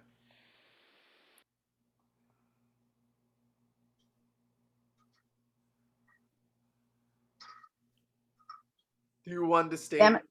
We don't let Mike go until we have the hostage, Sonny. It's okay. The hostage is outside playing Pinochle with 3 of my men. That could be a Tatalia informer with the meeting place. Hagen has hurried into the den to get the phone. The others move in. Hagen's on the phone. He writes something down. One of Tatalia's people? No, our informer and McCluskey's president. Tonight at 8 o'clock, he signed out for Louis' restaurant in the Bronx. Anyone know it? Sure, I do. It's perfect for us. A small family place with big booths where people can walk in private, good food. Everybody minds their business. Perfect. This is the entrance, Mike. When you finish, just walk out, turn left, and then turn the corner. Clemenza, you gotta work fast to plant the gun. They got an old-fashioned toilet with a space between the water container and the wall. We can tape the gun behind there. Not Clemenzi, it's Clemenza. That's what I said, Clemenza. Jeez. Damn. Maybe I should use the Mike. gun on you instead. You said Clemency, bitch. Clemency is what you Oh, I said. said Clemenza. Oh, watch the replay. Yeah, we'll discuss this later. Later. Mike, they're gonna frisk you in the car. You'll be clean, so don't worry about nothing. In the restaurant, wait and talk a while, and then ask permission to go. See? Then when you come out, don't waste time. Don't sit down. You come out blasting. And then don't take chances. In the head, 2 shots apiece, and out as fast as your legs can move.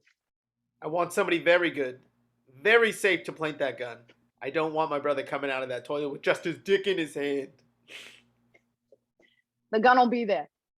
You're wrong, kid. I'll square with your ma right now. You're not seeing her before you left, and I'll get a message to your girlfriend when I think the time is right. We gotta move. Okay. How long do you think before I can come back? Probably a year.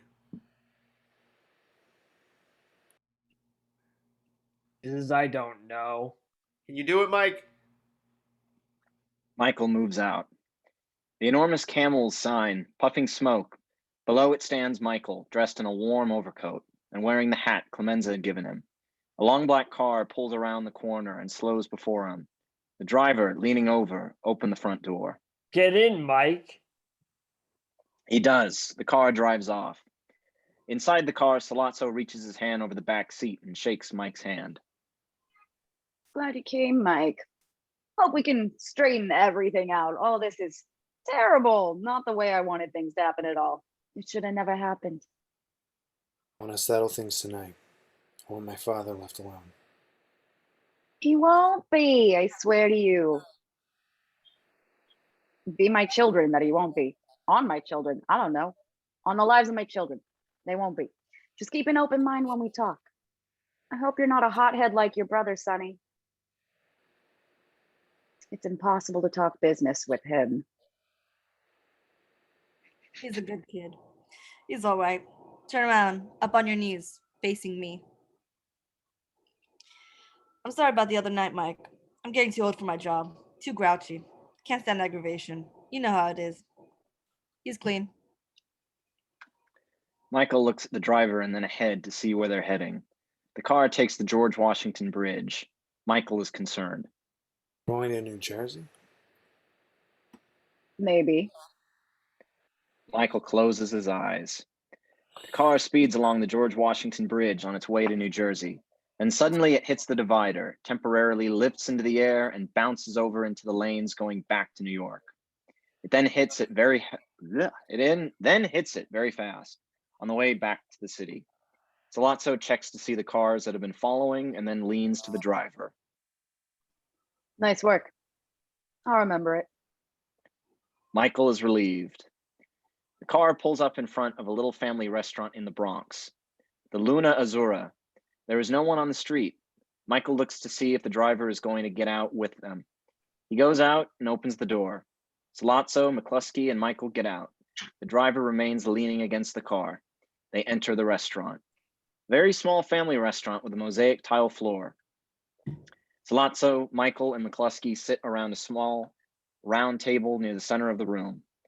There are empty booths all along the side walls with a handful of customers and one or two waiters. It is very quiet. Italian Quiet. Is Italian food good here? Try the veal. It's the finest in New York.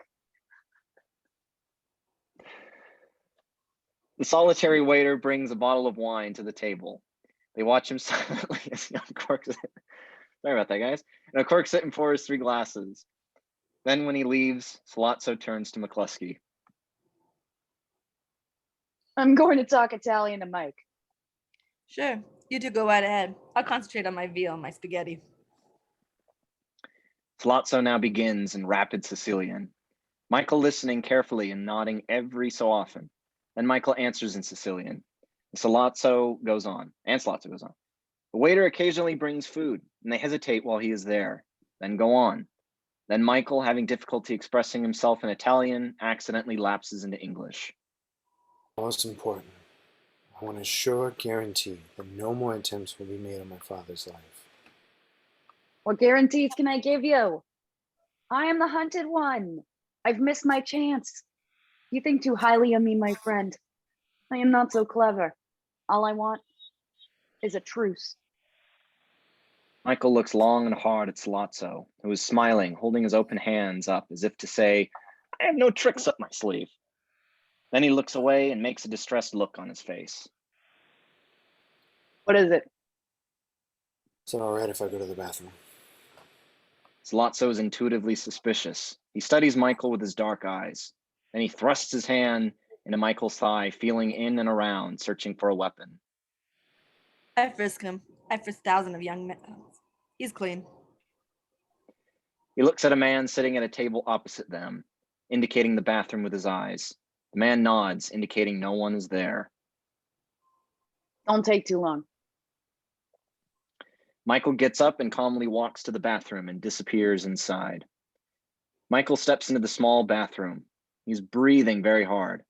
He actually uses the urinal. Then he washes his hands with a bar of pink soap and dries them thoroughly.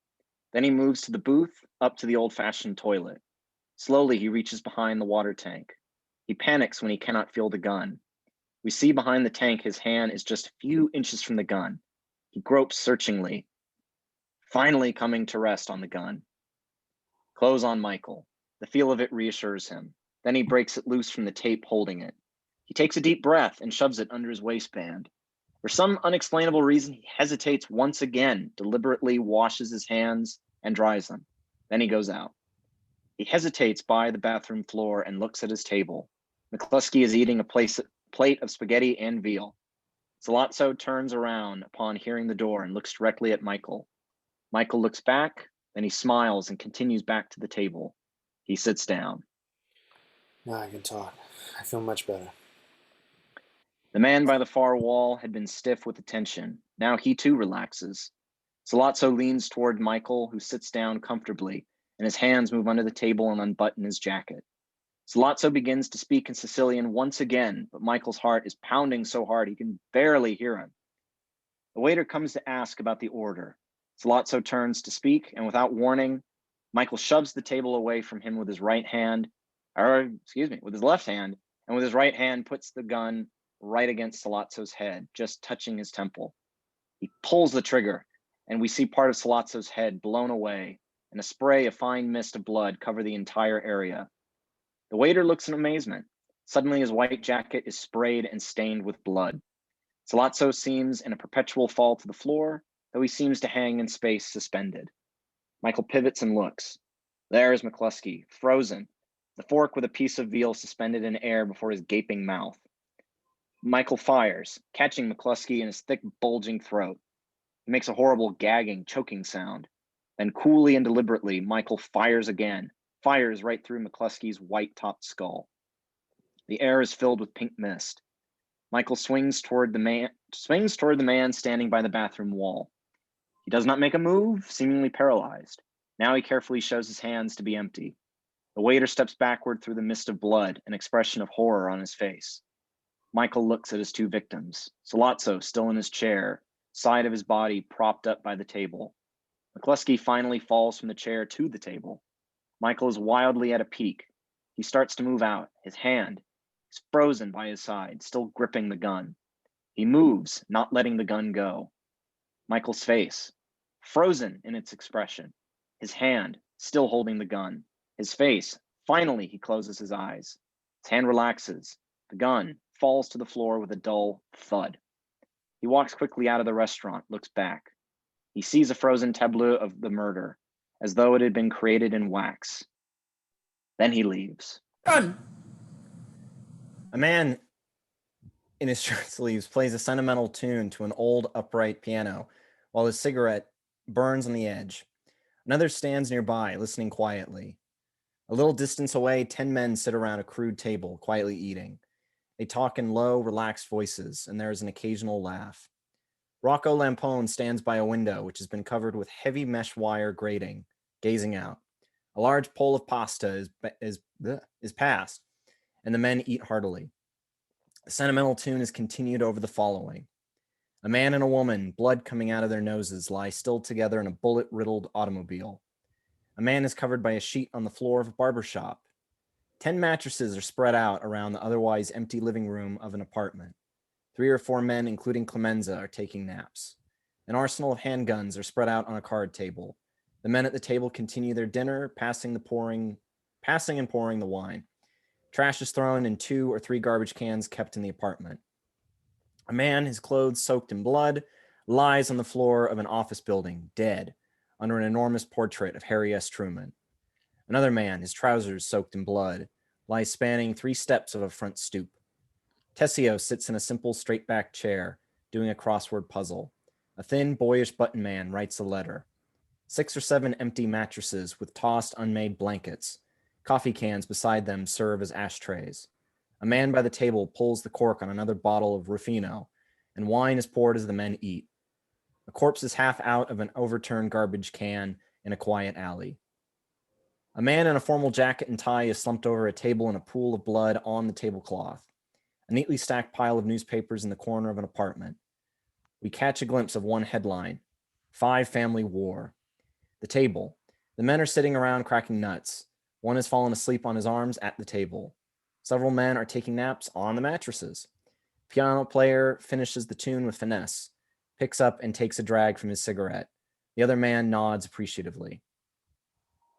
Nice, Augie. Nice. Ooh, Mancini building. Or I should say Mancini building. Several cars are parked in front of the pleasant New York apartment building. We recognize a couple of Sonny's bodyguards loafing by the cars, pitching playing cards against the curb. Inside the building, 2 others wait quietly by the rows of brass mailboxes. They have been there quite a while. Up one flight of stairs, a single man sits on the steps smoking a cigarette. One of the men by the mailboxes checks his pocket watch, which is attached to a keychain. We hear the sound of a door opening. They look up. The man sitting on the stoop, stands and looks. Sonny backs out of an apartment, the arms of Lucy Mancini wrapped around him. She doesn't want to let go of him. She draws him back into the apartment for a moment, and then he comes out alone, adjusting his clothes. He jauntily skips down the steps, trailed by the bodyguard on the first floor, and moves outside toward his car. The men quickly take up their positions as he gets in his car.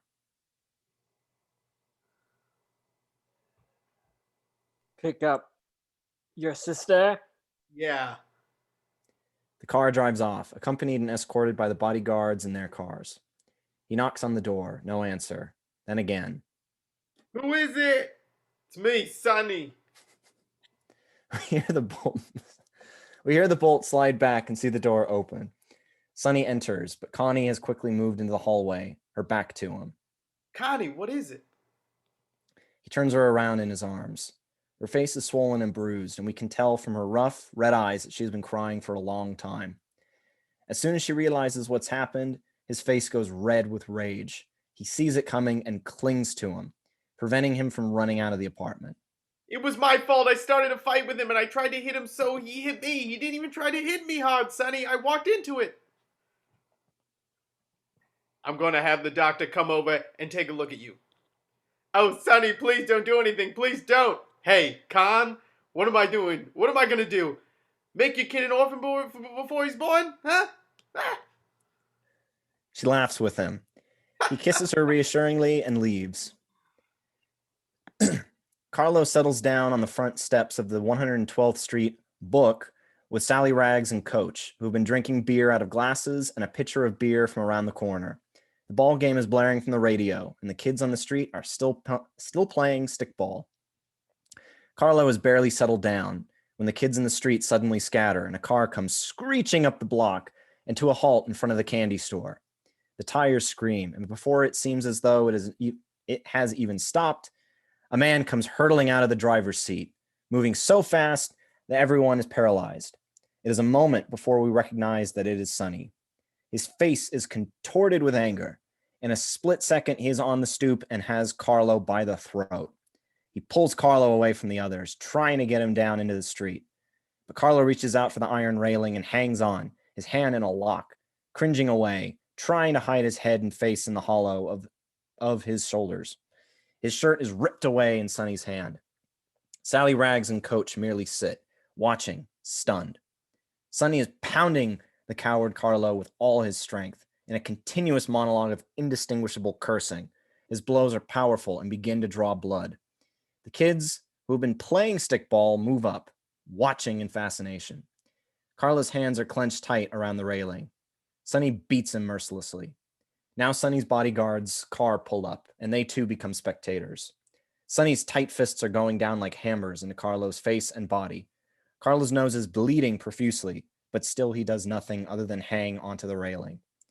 Sonny grabs hold of Carlo's massive body and tries to drag him off of the hold on the railing, his teeth clenched in the effort. Then he tries loosening Carlo's locked hands, even biting them. Carlo screams out, but he does not let go. It's clear that Carlo is much stronger than he is and will not be moved. Sonny knees him in the mouth and beats him more, but he is exhausted. Totally out of breath, he stammers haltingly to the bleeding Carlo. You bastard! You hurt my sister again, and I'll kill you! He wipes the sweat from his face and then turns suddenly and hurries back to the car. In a moment, his car is gone, leaving even his bodyguards in confusion. We notice one man with a sports jacket in the group of spectators especially interested. Carlo finally relaxes the clenched, locked hands. He slumps onto the stoop. Fade out. Fade in. High angle on the Corleone Mall. It is a gray, rainy day.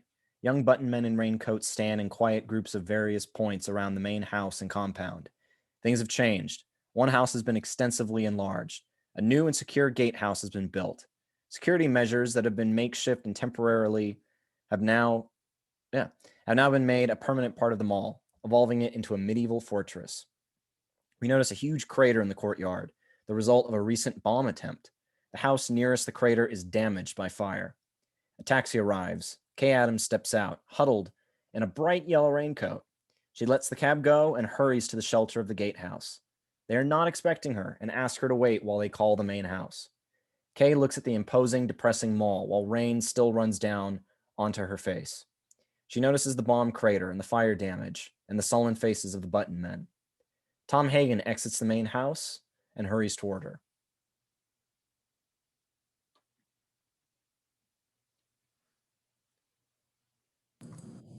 Damn it, Tom! Damn it, Tom Hagen! I'm here. Kay, we weren't expecting you. You should call. I tried calling and writing. I want to reach Michael. Nobody knows where he is. We know he's all right, but that's all. What was that? An accident? No one was hurt. Listen, Tom, I let my cab go. Can I come in to call another one?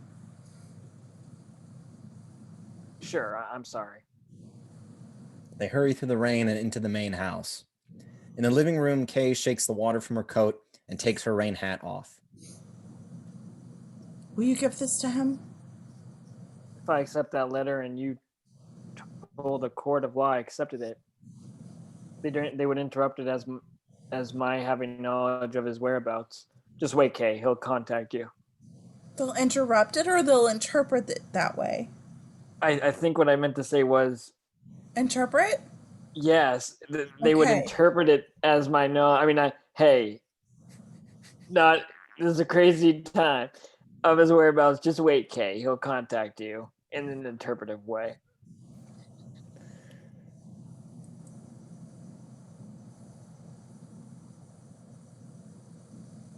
He'll contact you. Maya? What's going on? Oh, I thought Mama was gonna go. All right, we hear steps descending the staircase. Mama Corleone enters the room.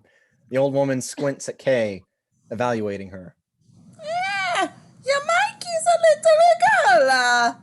Oh, you eat anything. Oh, disgrazia, don't you even give a butter girl a cup of coffee.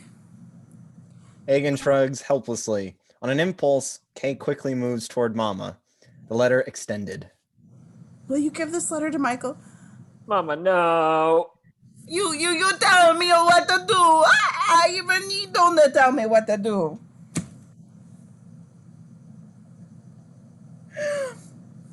Why did they blame Michael? You listen to me. You go home to your family and you'll find a good young man and then get them married. Forget about the Mikey. He's no good for you. No good. No good anymore. She looks directly into Kay's eyes, and Kay understands what that means. A hospital in New York City. Police and teams of private detectives are stationed guarding the area. An ambulance with a team of detectives and button men guards exit the hospital with rifles in hand, followed by several hospital assistants wheeling a hospital stretcher, presumably carrying the Don. Tessio and Clemenza emerge, with other button men bringing up the rear. Hagen walks with the stretcher, and for a moment they disappear behind the ambulance. Then suddenly, siren blasting, it speeds off, accompanied by a dark, low-slung cars. Equally impressive security stands ready at the Corleone Mall. Extra button men, as well as some police and private detectives. It all seems to be under the supervision of Rocco Lampone. All is silent. The women and children, dressed in Sunday clothes, wait. One ambulance, speeding along the Grand Central Parkway, preceded and followed by a dark car, each one carrying a team of button men. Sitting next to the driver of the ambulance is a guard with a rifle on his lap.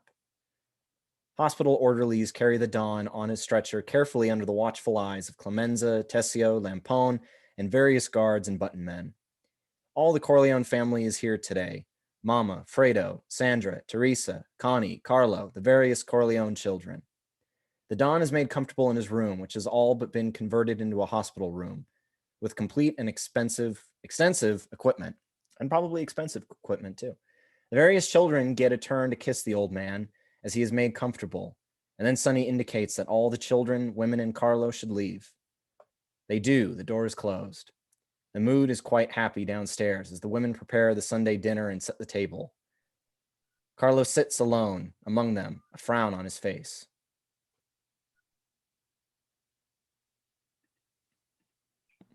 What's the matter, Carlo?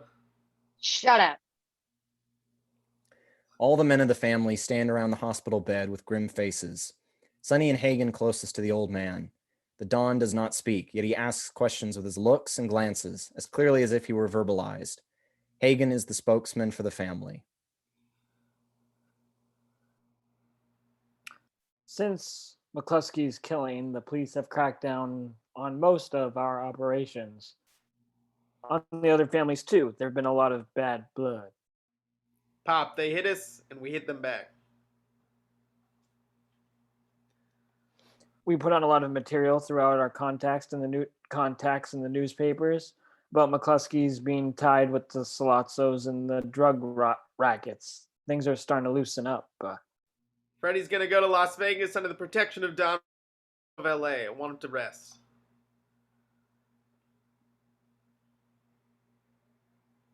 What do you say, Fredo?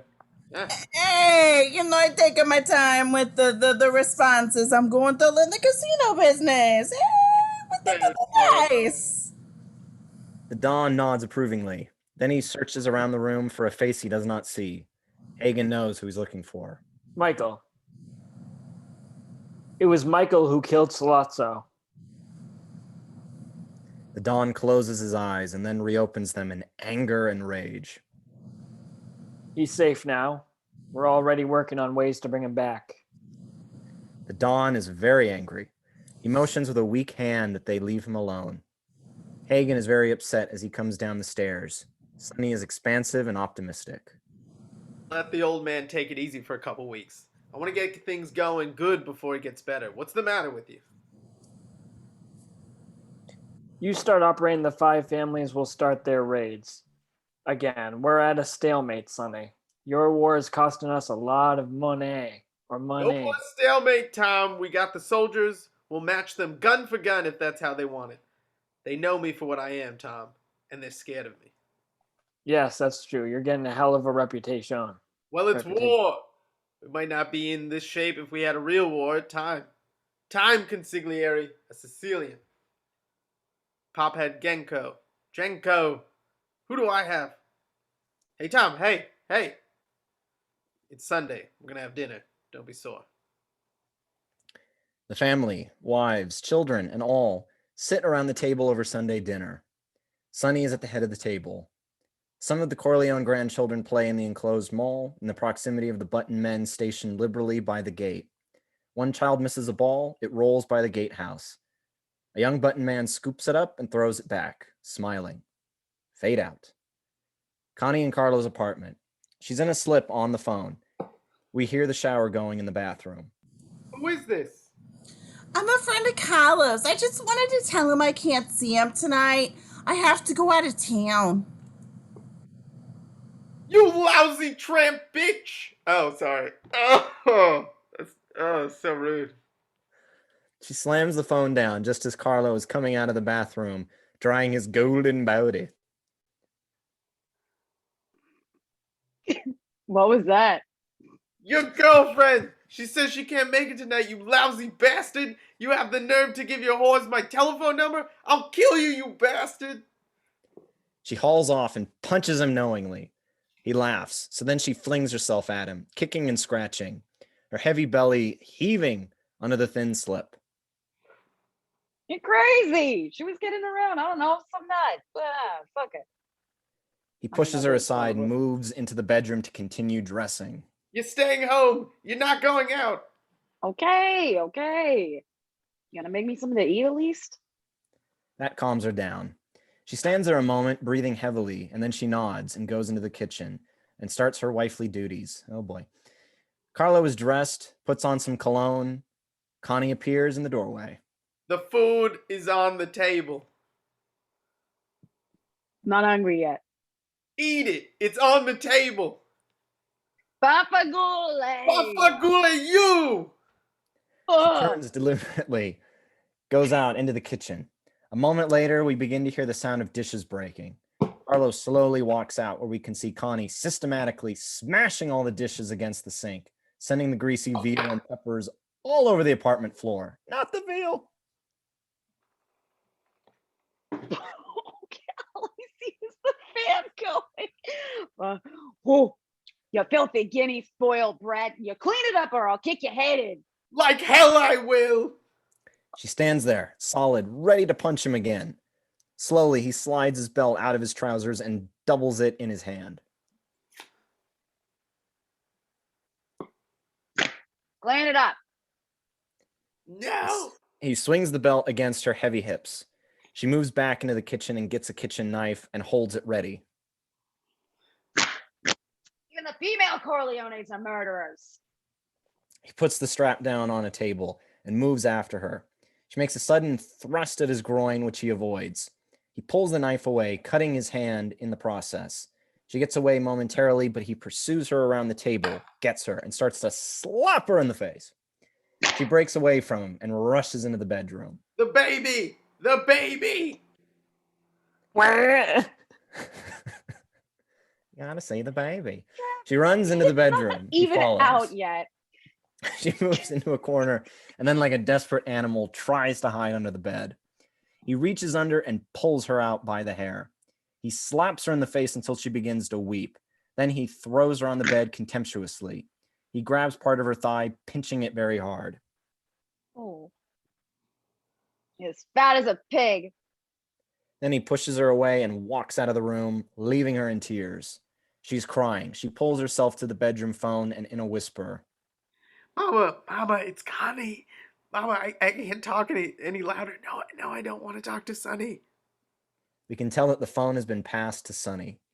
In the kitchen at the mall, Mama cannot understand the whispering, and she has given the phone to Sonny. Yeah, Connie. Sonny, just send a car to bring me home. I'll tell you then. It's nothing, Sonny. Don't come. Send Tom. Please, Sonny. It's nothing. I just want to come home. You wait there. You just wait there. That son of a bitch. That son of a bitch. Hagen enters the room. He knows what is happening, knows he cannot interfere. Sonny leaves the house. Hagen moves out to the outside mall just as Sonny's car is driving off. He moves to a group of button men. Go after him. Sonny's car on the Jones Beach Causeway speeds quickly by. After a pause, another car with the Corleone bodyguards is trailing. Sonny is driving. He is very angry. Very angry. Sonny in his car are driving back, still breathing hard and still furious. Then he thinks it's funny. He enjoyed it. He starts laughing louder and louder as he pulls up to a toll booth, stops, and extends his hand with a coin to the collector. Fade out. Fade in. The serious-faced Undertaker is on the telephone. This is Tom Hagen. I'm calling for Don Corleone at his request. Bonacera looks at his wife with deep anxiety in his eyes. Bonacera's lips are suddenly dry. Yes, I understand. I'm listening. You owe the Don a service. In 1 hour, not before, perhaps later. He will be at your funeral parlor to ask for your help. Be there to greet him. If you have any objections, speak now and I'll inform him. Anything for the Godfather wishes. Good. He never doubted you. The Don himself is coming to me tonight? Yes. Bonacera is sweating. Slowly he lowers the phone.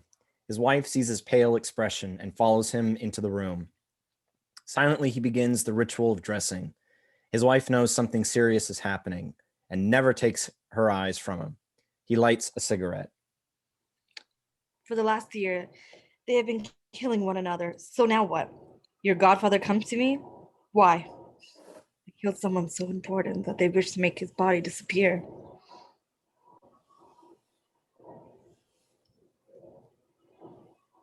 Amerigo! They can make me an accomplice to their murder. They can send me to jail. He slips into his trousers. Then he moves to his wife to tie his tie, as she has done for years. And if the other families find out, they will make me their enemy. They could come here and take our house. I curse the day I ever went to the Godfather.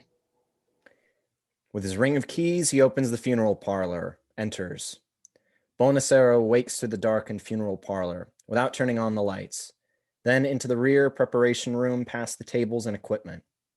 He operates the chain that lifts a large, overhead garage-type door and looks out into the alley. He sits on a bench and waits. The tires of a car roll very quietly along the small alley. We notice a dark car approach the rear of Bonacera's funeral parlor. Clemenza gets out and moves to the open rear door. Bonacera greets him, too petrified to speak. He notices two other men get out of the car and carry a stretcher with the corpse swaddled in a gray blanket with yellowed feet protruding. Bonacera closes his eyes in fear but indicates which way the men should carry their sinister burden. They carry the corpse to one of the tables in the embalming room. Then Bonacera turns to see another man step out of the darkness somewhat uncertainly. It is Don Corleone. He walks up to Bonacera, very close, without speaking, his cold eyes looking directly at the frightened Undertaker. Then, after a long gaze, Well, my friend, are you ready to do me this service? Bonacera nods. The Don moves to the corpse on the embalming table. He makes a gesture, and the other men leave them alone. What do you wish me to do? I want you to use all your powers, all your skill, as you love me. I do not want his mother to see him as he is. He draws down the gray blanket. Bonacera lets out a gasp of horror at what he sees. The bullet-smashed face of Sonny Corleone. Sonny extends his hand with a coin at the toll booth. A car suddenly swerves in front of him, trapping him in the booth, and an incredible rally of machine gun fire greets him, coming through and smashing the windows of the toll booths on both sides of him, and from the front window of the car, blocking him. The windows of his car are shot out. Bullet holes puncture the doors of his car. His hand with the coin in it falls inside the car. His arms, shoulders are riddled by the fire, and still it continues as though the assassins cannot take a chance that he will survive it. Suddenly, he lets out an enormous roar like a bull and actually opens the door and steps out of the car under fire. His face is hit, and finally he falls to the ground. A full shot as the assassins scramble for their cars and make off in the distance. Sonny's bodyguards stop a safe distance away, realizing they are too late. View on Hagen's ashen face in the living room. He is silent a moment. And then...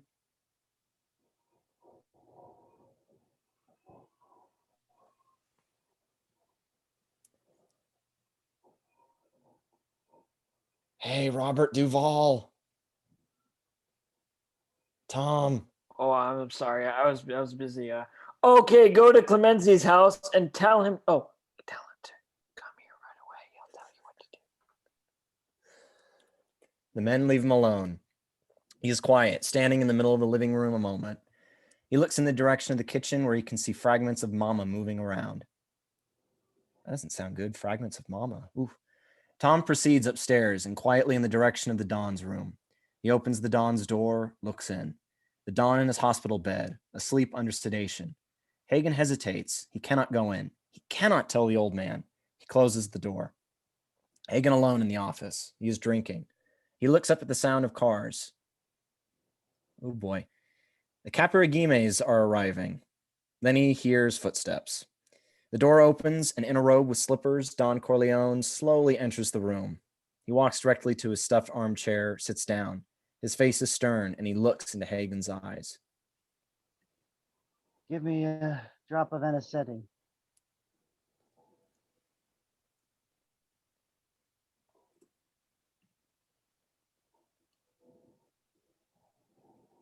Give me a drop of the anesthetic. Still you, Don Corleone. Still you, Mr. Corleone. Oh, sorry, yeah. My wife was weeping before she fell asleep.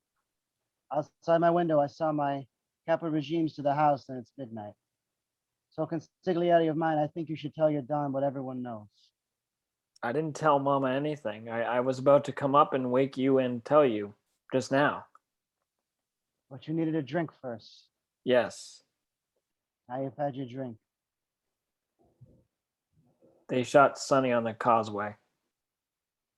He's dead. Don Corleone blinks. One feels that just for a second he loses all physical strength. He clasps his hands in front of him on the top of the desk. Oh boy, a lot of words. And looks into Hagen's eyes. I want no inquiries made, no acts of vengeance. Consigliere, arrange a meeting with the heads of the 5 families. This war stops now. Call Bonacera. He'll do me a service.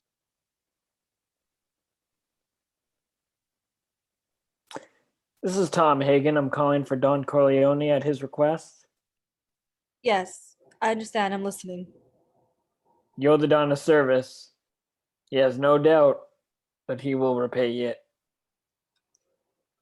Day in Manhattan, an impressive bank building in the financial center of New York.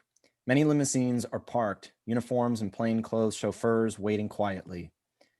The boardroom of a bank, daylight shines in the windows. Carlo Tremonti, an impressive, handsome, middle-aged man, sits quietly, smoking a Di Napoli cigar. Our view moves to a man sitting to his left, and a little to the rear, and settles on Joseph Zalucci, a moon-faced, amiable-looking man. As the view continues around the table, we hear, I want to thank you all for coming. I consider it a service done to me personally, and I'm in the debt of each and every one of you, especially those of you who have traveled from such distances as California, St. Louis, Kansas City, and New Orleans. The view passes to Frank Falcone and Anthony Molinari, both younger than any of the others. Then on the Dominic Panza, short and squat, sitting in a wheelchair. Then around the table to Don Vincenzo Forlenza, who is whispering to his Jewish assistant. The view passes on to Anthony Strachey, an older man sipping from a drink and smoking a cigar.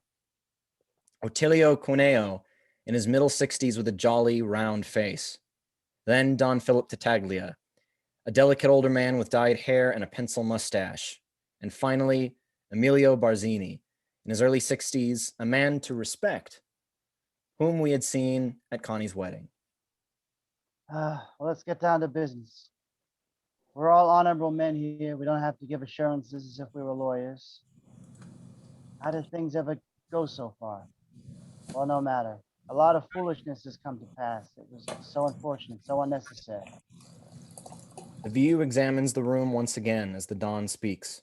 A large clicking board is changing numbers at various times, and 2 tapes showing the fluctuations of the market during the day's trading and projected above.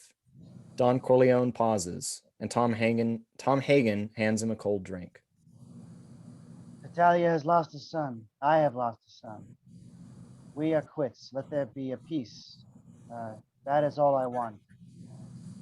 Don Corleone is too modest. He had the judges and the petitions in his pocket, and he refused to share them. His refusal is not the act of a friend. He takes the bread out of the mouth of our families. Times have changed. It's not like the old days where everyone can go his own way. If Don Corleone had all the judges and politicians in New York, then he must share them or let others use them. Certainly, you can present a bill for such services. We're not communists, after all. But he has to let us draw water from the well. It's that simple. My friends, I didn't refuse out of malice. You all know me. When have I ever refused an accommodation? But why this time? Because I think this drug business will destroy us in the years to come. It's not like whiskey or gambling or even women, which most people want and is forbidden them by the pettinavante of the church and the government. But drugs, no. Even policemen who help us in gambling and other things would refuse to help us in drugs. But I am willing to do whatever all of you think is necessary. I don't believe in drugs. For years, I have paid my people extra so they wouldn't do that kind of business. 200 a week. But it didn't matter. Somebody comes to them and says, I have powders. If you put up $4,000 investment, we can make 50,000 distributing. Who can resist such a profit? There's no way to control it. It's a business to keep it respectable.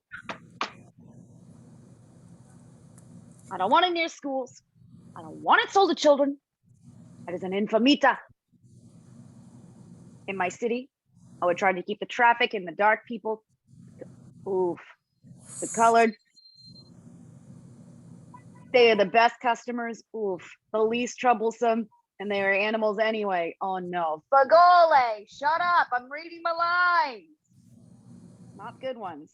But we're going. It's a 50-year-old, 70-year-old novel. It's okay. It's gonna be okay. It's not okay, but it's we're just gonna get through it. Okay, they have no respect for their wives or their families or themselves. Oh God, let them lose their souls with drugs. But something has to be done. But we can't have everybody running around doing what they please, just like a bunch of anarchists. Okay. What am I to say? I'm the prostitution guy. Then we all agree the trafficking and drugs will be permitted, but controlled. And Don Corleone agrees to give it protection in the East. That's the whole matter then. We have the peace, and let me pay my respects to Don Corleone, whom we all have known over the years as a man of his word. Don Philip? I agree to everything here. I'm going to forget my own misfortune. But I must hear strict assurance from the Corleone. When time goes by and his position becomes stronger, will he attempt any individual vengeance? They all look at the Don, especially Hagen, who feels that Don Corleone has given a great deal and must have something else in mind. Slowly, the Don rises. I forgo my vengeance for my dead son, for the common good, but I have selfish reasons. My youngest son had to flee, accused of Sollazzo's murder, and I must now make arrangements so that he can come home with safety, cleared of all those false charges. That is my affair, and I will make those arrangements. But I am a superstitious man, and so if some unlucky accident should befall my youngest son, if some police officer should accidentally shoot him, or if he should hang himself in his cell, or if my son is struck by a bolt of lightning, then I will blame some of the people here. That I could never forgive. But aside from that, let me swear by the souls of my grandchildren that I will never be the one to break the peace we have made. The Don's black limousine. He sits quietly in the padded rear seat. Tom Hagen next to him. It is night. Lights flash by them every so often. Let me tell you, as people, should I insist that all his drug middlemen be clean? Mention it, don't insist. Barzini is a man who will know that without being told. You mean Telia? Or Barzini. Gesundheit. He was behind Salazzo? Tattaglia is a pimp. He could never have outfought Santino. But I wasn't sure until this day. No, it was Barzini all along. Black limousine speeds away from us in the night. Fade out. Fade in? A close view of Michael, moving as he walks, sullen and downcast, the left side of his face healed, but left grotesque and misshapen. Gradually, the view loosens. He wears a warm navy pea jacket and walks with his hands in his pockets. The view loosens further, revealing a Sicilian shepherd on either side of him, each carrying a shotgun slung over his shoulder. Carlo, a squat and husky young man with a simple, honest quality, and Fabrizio, slender and handsome, likable, and with a pleasing build. Each of the shepherds carry knapsacks. The three young men continue over the Sicilian landscape, overlooking an impressive view of land and sea. The three move through a flock of wind-blown sheep and make their way to a dusty rural road. We hear a rinky horn sound as a pre-war Italian automobile makes its way to them. An old man peeks from the window, waving to Michael. The car pulls in front of them and stops. Michael nods respectfully.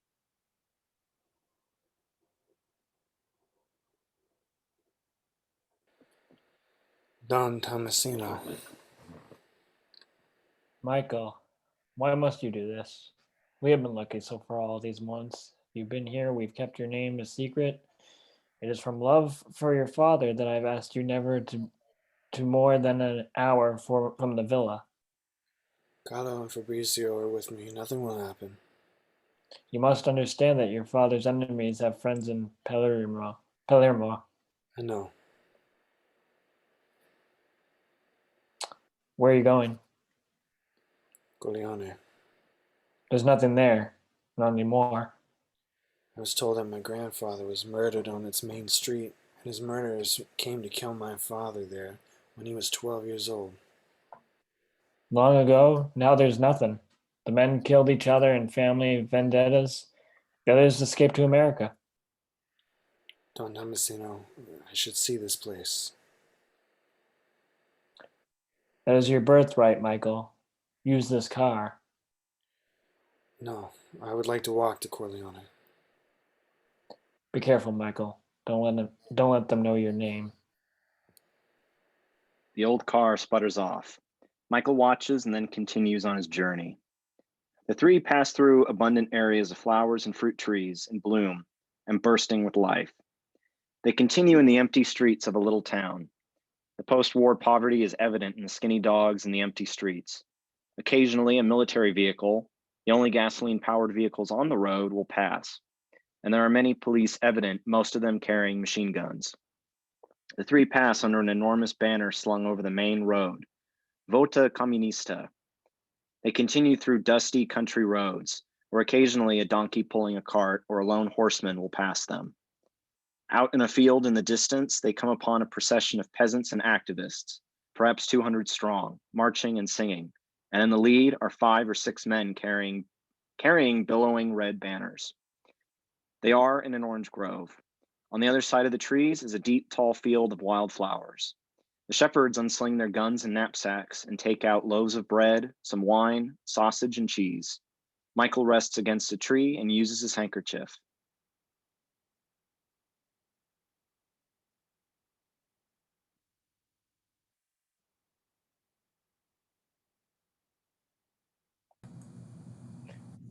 You tell us about America? How do you know I came from America? We hear. We were told you were a Pennsylvania, big shot. Only the son of a peasant, Nevada. Hey, America, is she as rich as they say? Yes. Take me to America. You need good lupara in America. You take me, I'll be the best man. You got, I'll say, can you see by the standardly light? What's so proud? Michael laughs. The trio continues down a dirt road as an American military convoy speeds by. Fabrizio waves and calls out to each of the U.S. drivers as they move by. America, hey, America, take me with you. Hey, take me to America, GI. They continue their long hike high on a promontory until they hesitate and look down. Corleone. They can see a grim Sicilian village, almost devoid of people. Michael and his bodyguards move through the empty streets of the village. They walk behind him and spread to either side about 15 feet away from him. They move down ancient steps, past an old stone fountain. Michael hesitates, cups his hands, and drinks some water. They go on. They move up a very narrow old street.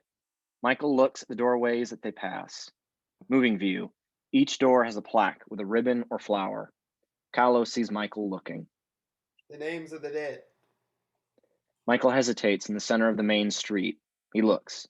The street is empty, barren. Occasionally, an old woman will pass. Michael turns his head. The other side of the street, empty and deathly. A high view of Michael standing in the center of the old street. The shepherds a respectful distance away. Fade out. A green ribbon field of a baronial estate. Further ahead is a villa so Roman it looks as though it had just been discovered in the ruins of Pompeii. There is a group of young village girls accompanied by two stocky matrons dressed in black. They've been gathering the pink sula, purple wisteria, and mixing them with orange and lemon blossoms. They are singing, off in the distance as they work. Michael, Carlo, and Fabrizio are silent as they watch this fantasy-like scene. Hey, beautiful girls. He settles down to watch. The girls are dressed in cheap, gaily painted frocks that cling to their bodies. They're still in their teens, but developed and womanly. Oh no. They are moving along the fields, picking blossoms, not aware of the three men watching them from the orange grove. 3 or 4 of the girls begin chasing one of them playfully in the direction of the grove. The girls being chased holds a bunch of purple grapes in her left hand, and with the right, picks more grapes and throws them back at her pursuers, laughing. They come closer and closer, just short of the grove. She poses, startled, her large, oval-shaped eyes catching the view of the 3 men. She stands there on her toes, about to run. Michael sees her now face to face. He looks. Her face, incredibly beautiful with olive skin, black hair, and a rich mouth. Jesus Christ, take my soul or I'm dying. Quickly, she turns and runs away. Michael stands up, never taking his eyes away from her. We hold on him for a long while and eventually hear the shepherds laughing. Then he turns to them. You got hit by the thunderbolt, eh? Easy, man. Easy. What are you talking about? You can't hide it when you're hit by the thunderbolt.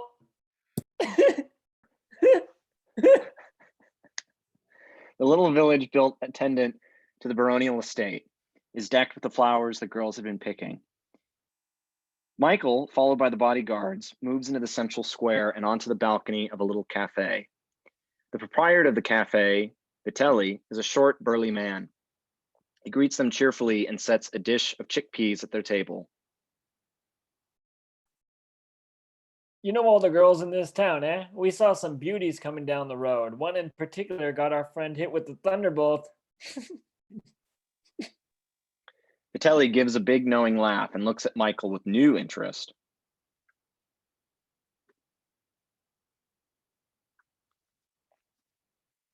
Oh, you better bring a few bottles home with you, my friend. You'll need help sleeping tonight. This one could seduce the devil. A body and eyes as big as black olives.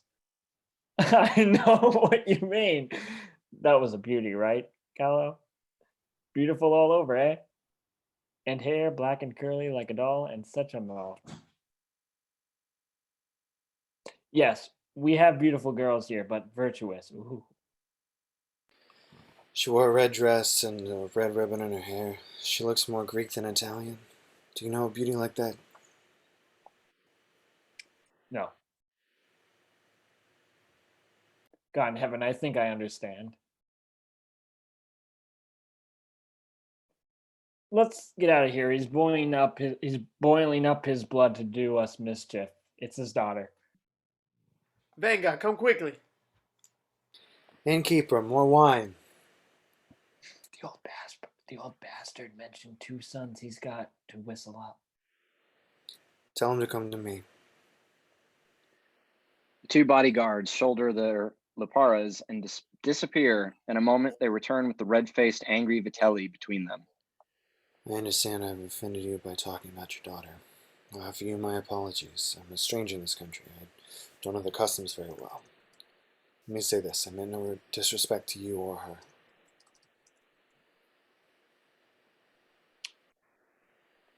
Who are you, and what do you want from my daughters? I'm an American hiding in Sicily from the police in my country. My name is Michael. You can inform the police and make your fortune, but then your daughter would lose a father rather than gain a husband. In any case, I want to meet your daughter. With your permission and under the supervision of your family, with all decorum, with all respect, I am an honorable man. Are you friend of the friends? When the proper time comes, I'll tell you everything that a wife's father should know. It's the real Thunderbolt then. Come Sunday morning. My name is Vitelli, and my house is up there on the hill above the village. And your daughter's name? Apollonia? Are you asking me or telling me? Tough times. Music comes up. As Michael, dressed in new clothes from Palermo and carrying a stack of wrapped gifts, gets into an Alfa Romeo. Carlo and Fabrizio, each dressed in their Sunday best, are in the rear seat, huddled together with their luparas on their shoulders. Don Tomasino waves them off as the little car drives off, rocky and bouncing on the dirt road. The Sunday church bells ring. Michael is presented to each of the Vitelli relatives by the yard of their little hilltop house. The brothers, the mother, who was given a gift, several uncles and aunts. Finally, Apollonia enters, dressed beautifully in appropriate Sunday clothing. Now he presents the wrapped gift to Apollonia. She looks at her mother, who with a nod gives her permission to open it. She unwraps it. Her eyes light at the sight of a heavy gold chain to be worn as a necklace. She looks at him.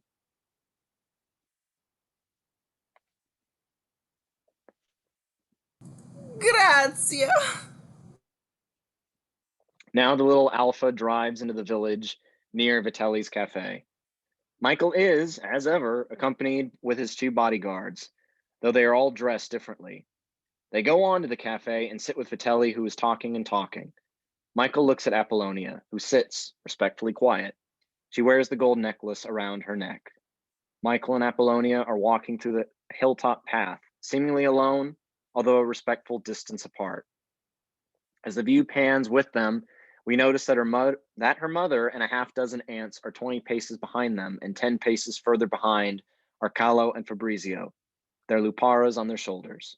Further up the hill, Apollonia stumbles on a loose stone and falls briefly into Michael's arms. She modestly regains her balance, and they continue walking.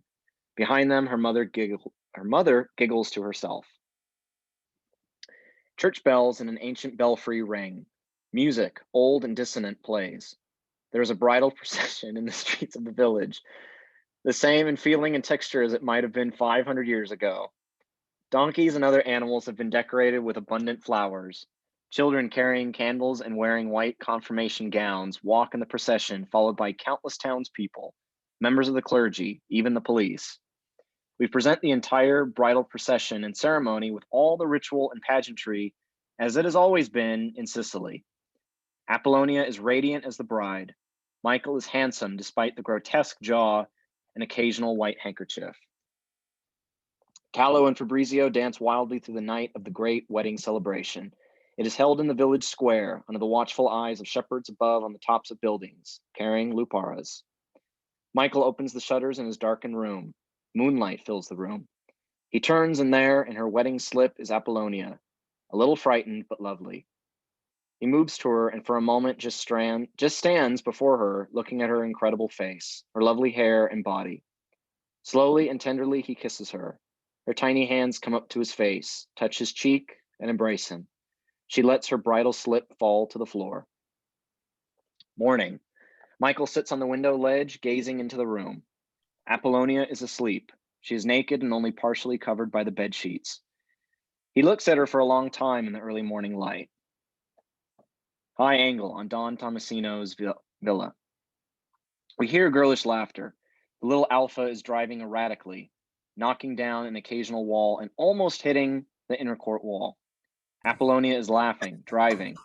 Michael pretends to be frightened as he teaches her to drive. Outside the walls, we notice shepherds with luparas walking guard duty. The car stops and a laughing Michael gets out. It's safer to teach her English. I know English. Monday, Tuesday, Thursday, Wednesday, Friday, Sunday, Saturday. I learned it. Now teach me to drive. Ciao, Don Tomasino. Things went badly in Palermo. Younger men have no respect. Things are changing. I don't know what will happen. Michael, because of the wedding, people now know your name. Is that why there are more men on the walls? Even so, I don't think it is safe here anymore. I've made plans to move you to a village near Syracuse. You must go right away. What is it? Bad news from America. Your brother Santino, he has been killed. For a moment, the whole world of New York, Salazzo, the five-family war, all come back to Michael. Morning. Michael leans out of the bedroom window. Below, Fabrizio is sitting in one of the garden chairs, combing his thick hair. Michael whistles, and Fabrizio looks up to his window. Get the car. I'll be leaving in 10 minutes. Where's Carlo? Carlo is having a cup of coffee in the kitchen. Is your wife coming with you? No, she's going home to her family. She'll join me in a few weeks. Michael, dressed, crosses from the hallway and into the kitchen.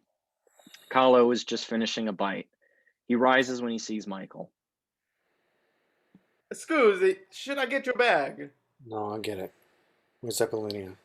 She's sitting in the driver's seat of the car, dying to step on the gas. She'll be a real American woman before she gets to America. She wants to surprise you. Tell Fabrizio and wait for me in the car. He leaves the kitchen after a quick sip of coffee. He looks out from the opening in the doorway. There is the car with Apollonia sitting in the driver's seat, playing with the wheel like a child. Carlo moves to the car and puts a lunch basket in the rear seat. Then Michael seems disturbed. Over on the other side of the courtyard, he sees Fabrizio disappear through the gate. Where the hell is he going? Michael goes down the hallway and outside. Michael steps out into the bright sunlight of the outer courtyard, causing him to shade his eyes. Apollonia sees him and waves, motioning that he should stay where he is. I'll drive to you. He smiles affectionately. Carlo stands beside the car, smiling with his lupara dangling by his side. There is no sight of Fabrizio. Suddenly, the smile fades from Michael's face. He steps forward and holds out his hand. No. No! His shout is drowned in the roar of a tremendous explosion as she switched on the ignition. Part of the wall is caved in. The kitchen door is blown off, and there is nothing left of the Alpha or of Apollina. Michael is thrown against the wall and knocked unconscious. Michael is unconscious in a darkened room. We hear whispering around him but can't make any of it out. A soft cloth is applied to his face. Gradually, his eyes open. Don Tomasino is there, close to him. He looks at them, and from their grave expressions, he knows his wife is dead. Fabrizio.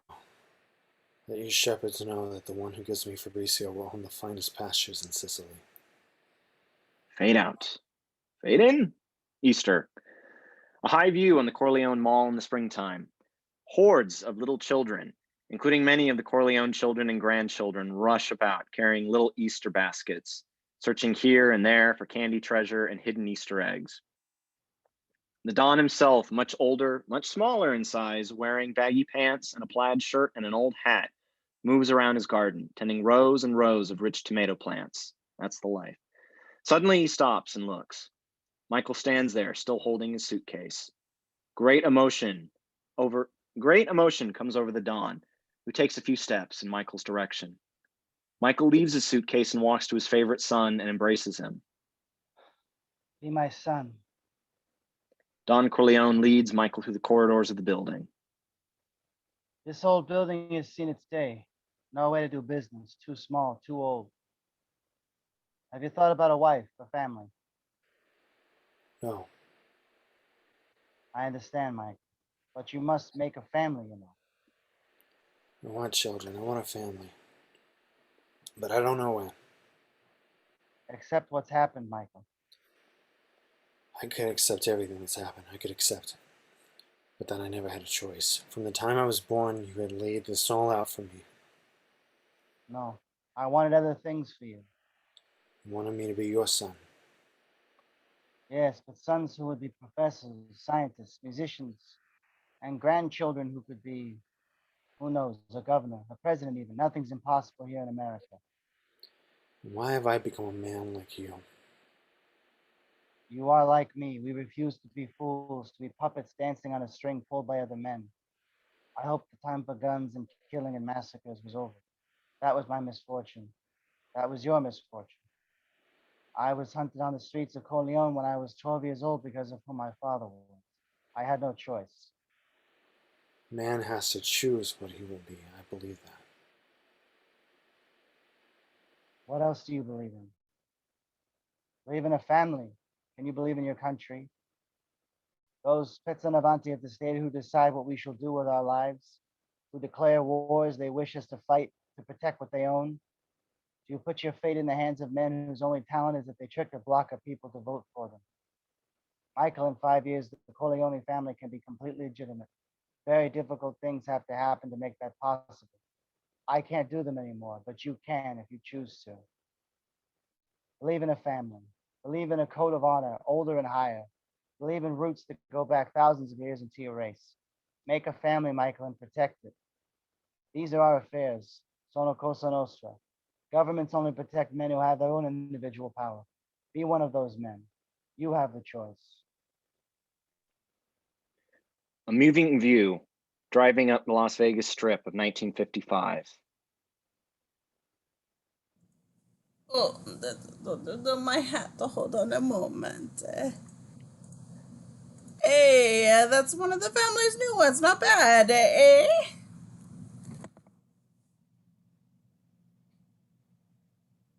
The car pulls up at the Flamingo Hotel. Inside the car, Michael, Fredo, Tom Hagen, and a new man, Neary, quiet and sinister. Why didn't Mo Green meet us at the airport? Hey, he had that business at the hotel, but he'll drop by for dinner. From the expression on Michael's face, we know this is a discourtesy. A whole entourage precedes Fredo and his VIP party of Michael, Hagen, and Neary. Great fuss is made. They are being shown into the hotel's special suite.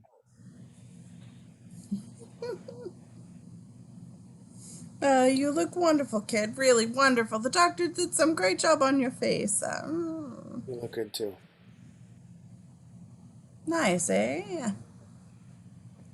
Fredo is as excited as a kid, snapping orders at the bellboys, waiters, and maids. Kid, take a look, see, huh?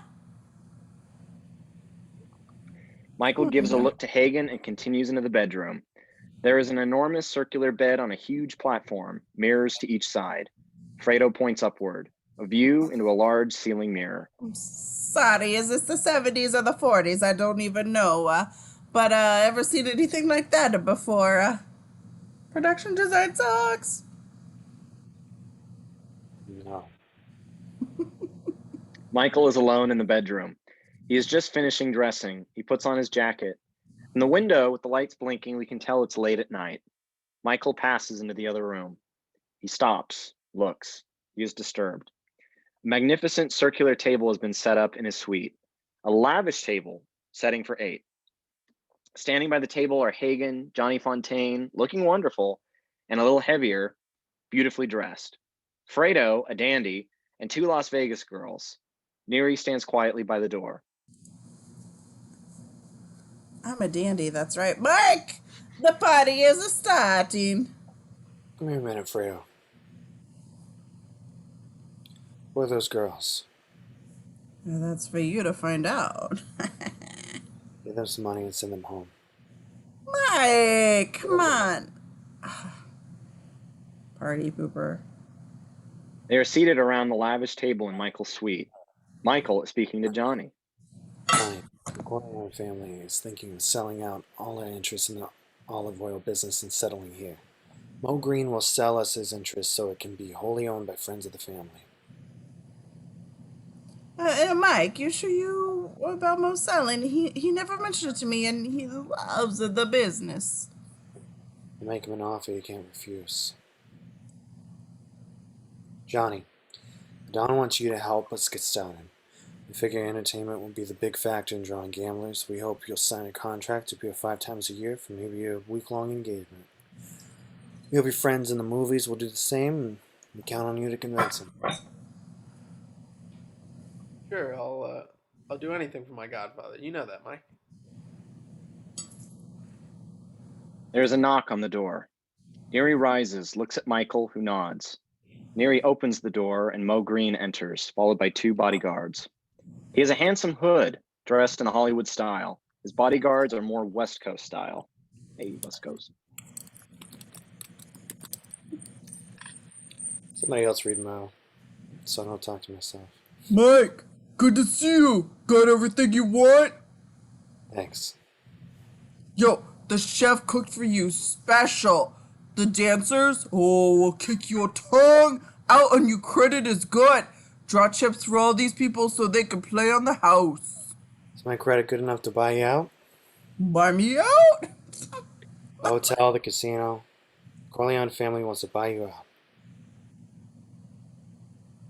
Green stops laughing. The room becomes tense. Neri eyes the bodyguards. The Corleone family wants to buy me out? I buy you out. You don't buy me out. Casino loses money. Maybe we can do better. You think I scam? You're unlucky. You goddamn Dagos. I do you a favor. Take Freddie in, and then you're having a bad time, and then you try to push me out. You took Freddie in because the Corleone family bankrolled your casino. You and the Corleone family are evened out. This is for business. You name your price. The Corleone family don't have that kind of muscle anymore. The Godfather is sick. We're getting chased out of New York by the Barzinis and the other families, and you think you can come. You can find easier pickings here? I talked to Barzini. I can make the deal with him and keep my hotel. Is that why you thought you could slap Freddie around in public? Mike, it was nothing. Mo didn't mean anything. He flies off the handle sometimes, but me and him, we're good friends. Right, Mo? Yeah, sure. Sometimes I gotta kick asses to make this place run right. Freddie and I have a little argument, then I had to straighten him out. You straightened my brother out? Hell, he was bringing cocktail waitresses 2 at a time. What can I say? Players couldn't get a drink. I have to go back to New York tomorrow. Think Hey. of your price. You son of a bitch. You think you can brush me off like that? I made my bones when you were going out with cheerleaders. Hey, Tama, you're the consigliere. You can talk to the Don and advise him. Don is semi-retired. I'm running the family business now, so anything you have to say it to me. Freddie, you're my older brother. I love you. But don't ever take sides with anybody against the family again.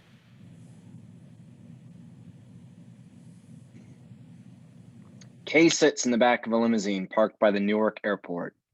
Rocco Lampone is leaning against it. She has a little 3-year-old boy, Michael's son, who plays with a cardboard bird on a string. 2 other cars are stationed discreetly, with men We have learned to tell our bodyguards. Son. Michael, Hagen, and Neri exit the airport with 2 Negro porters carrying luggage.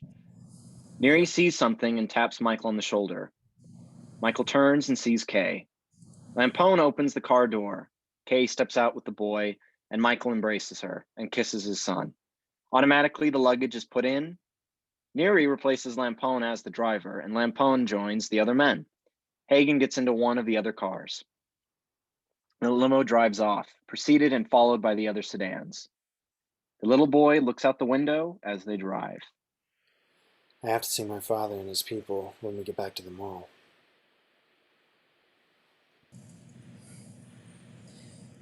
Oh, Michael.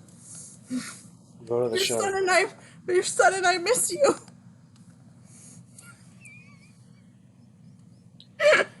Go to the show tomorrow night. We can change the tickets. Don't you want dinner first? No, you eat. Don't wait up for me. Wake me up when you come to bed. The little boy flies his cardboard bird out of the speeding limousine window. The limousine arrives at the mall. We are inside.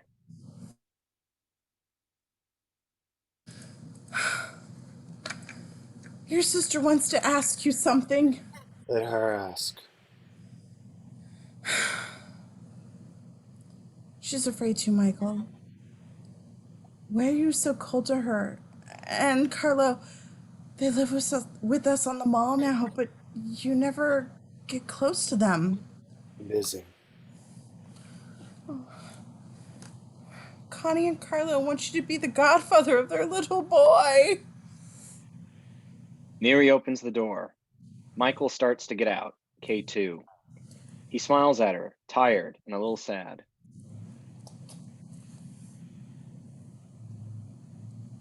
Will you?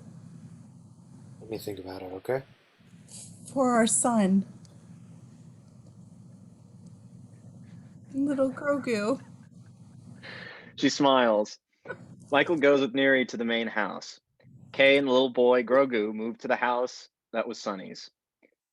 View on Don Corleone, much older, much smaller in size. He wears baggy pants and a warm plaid shirt. He sits in a chair, gazing out through the window into the garden. Razzini's people tinsel my theory and we do nothing about it. Pretty soon there won't be one place in Brooklyn I can hang my hat. Just be patient. I'm not asking for help, Mike. Just take the handcuffs. Be patient. We gotta fight sometime. Also, fuck Brooklyn. Let us at least recruit our regimes to full strength. No, Amen, Clement. I don't want to give Barzini an excuse to start fighting. Mike, you're wrong. Don Corleone! Don Corleone! The old man looks up. Clemenza stands before him in the den. Besides him is an anxious Tessio. Neri stands by the door. Hagen is seated. Michael sits behind the big desk. Big desk. I can only wish that Captain America would get up in this bitch. Sorry. I'm so sorry. The alcohol that time. I'm sorry.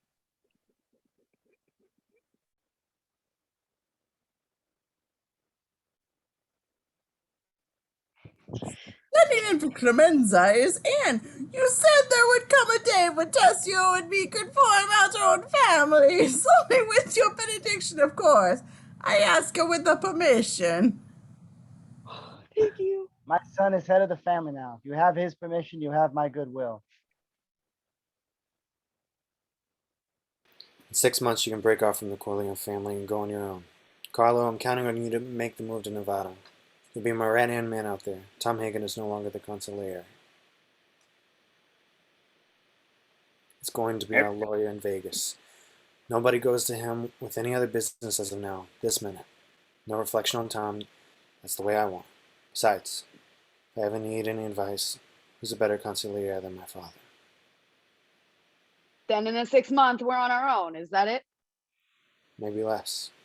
Let us fill up our regimes. No, I want things very calm for another 6 months. Forgive me, Godfather. Let our years of friendship be my excuse. How can you hope for success there without your strength here to back you up? The two go hand in hand, and with you go from here, the Barzini and the Taglianis, I never pronounce it right, will be too strong for us. And not unlike Barzini. I say the Corleone family has to move from strength, not weakness. We should build our regime and take back our lost territories in Staten Island, at least. Ugh. You have faith in my judgment. Yes, Godfather. Then do what Michael says. All I can say is that things are being resolved that are more effective than 1,000 button men on the streets. Understood? Understood. I just wish I was doing more to help out. I'll come to you when I need you. All right. Then it's resolved. Neri knows the meeting is over. He opens the den's door. Clemenza and Tessio pay their respects to the Don and leave, then Carlo. Neri watches Carlo as he walks down the corridor, casting a nervous look back at the sinister man. Then Neri closes the door. Michael relaxes. Mike, why are you cutting me out of the action?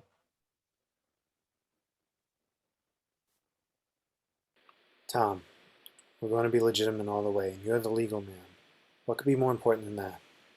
I'm not talking about that. I'm talking about Rocco Lapone building a secret regime. Why does Neri report directly to you rather than through me or Coppa regime? I told you that it wouldn't escape his eye. How did you find out? Bookkeepers know everything. Rocco's men are all a little too good for the jobs they're supposed to be doing. They get a little more money than the job's worth. They get a little bit more money than the job's worth. Lapone's a good man. He's operating perfectly. Not so perfectly if you notice. Mike, why am I out? You're not a wartime consigliere. Things may get tough with the move we're trying. Okay, but then I agree with Tetsuo. You're going about it all wrong. You're making the move out of weakness. Barzini is a wolf, and if he tears you apart, the other families won't come running to help the Corleones. Tom, I never thought you were a bad consigliere. I thought Santino a bad Don. Rest in peace. He had a good heart, but he wasn't the right man to head the family when I had my misfortune. Michael has all my confidence, as you do. For reasons which you can't know, you must have no part in what will happen. Maybe I can help. You're out, Tom. Tom pauses, thinks, and then he nods in acquiescence. Tom leaves. Michael looks at Neri. I'm going to talk to my father. Neri nods and then leaves. The Don opens the door, breathes in the air, and steps outside. I see you have your Luca Brazzi. I'll need him. There are men in this world who demand to be killed. They argue in gambling games. They jump out of their cars in a rage if someone so much as scratches their fender. These people wander through the streets calling out, "Kill me, kill me." Luca Brazzi was like that. And since he wasn't scared of death and in fact looked for it, I made him my weapon because I was the only person in the world that he truly hoped would not kill him. I think you've done the same with this man. They walk through the Don's vegetable garden. Tomatoes, peppers, carefully tended and covered with a silky netting. Michael follows. The Don turns and looks at him, then stoops over to right a tomato plant that has been pushed over. Barzini will move against you first. How? He will get in touch with you through someone you absolutely trust. That person will arrange a meeting, guarantee your safety. And at that meeting, you will be assassinated. Your wife and children, you're happy with them. Yes. Good. I've always respected you. And I you.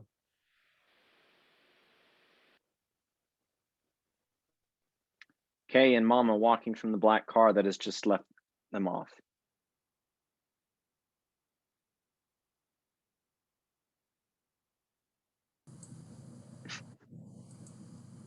How is your husband feeling?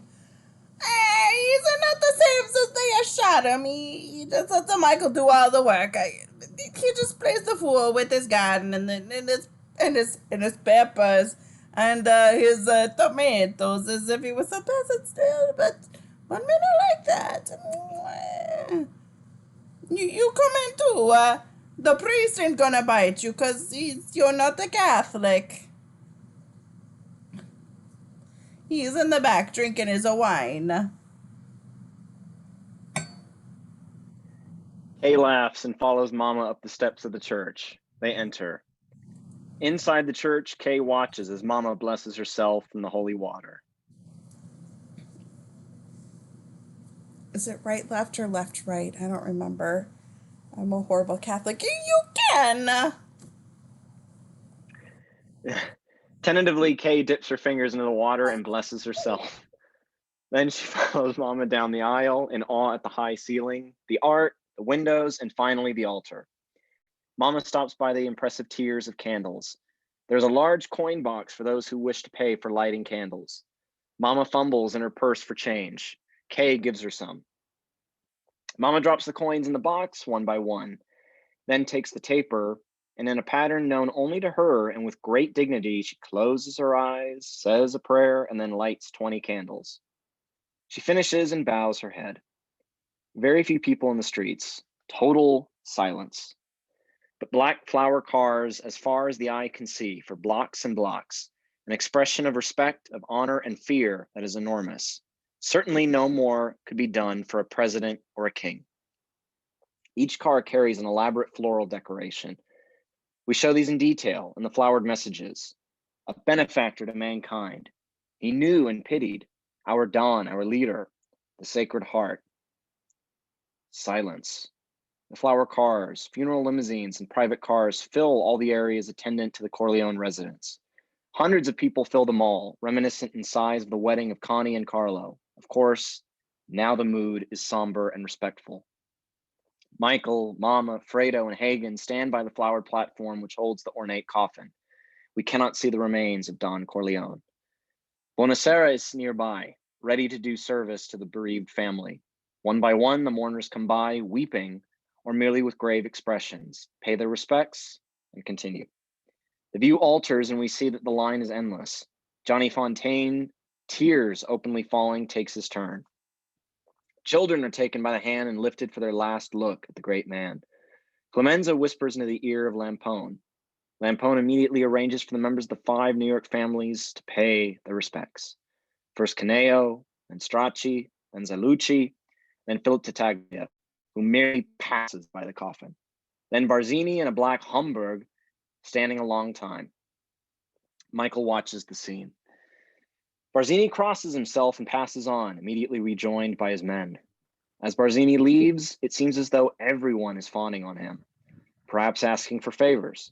But at any rate, it is clear from the doors open for him, the cigars lit for him, that he is the new capo di Capi. Should know this, I'm Italian. The place formerly held by Don Corleone. Tell me about it. Yeah, there you go. Just silently. Barzini is searching for somebody with his eyes. First Clemenza, then Tessio. Connie rushes into Michael's arms, tears in her eyes. He embraces and comforts her. Everywhere Michael goes, Neri is a few feet away, watching all who come close to him. Later on the mall, some people have left, although there are still hundreds of mourners. A young girl approaches Tessio. She's about 18. Do you remember me? No. We danced together at Connie's wedding. Tessio makes a gesture, which is to say, how you've grown, and they move toward the crowd, looking for Michael. He finds him. Mike, could I have a minute? Mike nods, and they move to a private place. Neri is close by. Rosini wants to arrange a meeting, says we can strain any of our problems out. Talk to you? I can arrange security. Michael looks at him. The cemetery, late day. The hundreds of cars, limousines, and flower cars line the stone wall that surrounds this Italian Catholic cemetery in Queens Village. Hundreds of people stand in a cluster. Others watch, take pictures, etc. Michael stands with his family, his mother, and Tom Hagen. Christ, Tom, I needed more time with him. I really needed him. Did he give you his politicians? Not all. I needed another 4 months and I would have had them all. I guess you figured it all out. How will they come at you? I know now. I'll make them call me Don. Have you agreed on a meeting? A week from tonight, in Brooklyn on Tessio's ground, where I'll be safe. But after the baptism, I've decided to stand as godfather to Connie's baby. They look up. The coffin is lowered into an excavation, behind which stands an enormous stone monument. It is of a weeping angel, weeping angel, with the bold inscription, Corleone. Fade out, fade in. Albert Neary moves around in his small Corona apartment.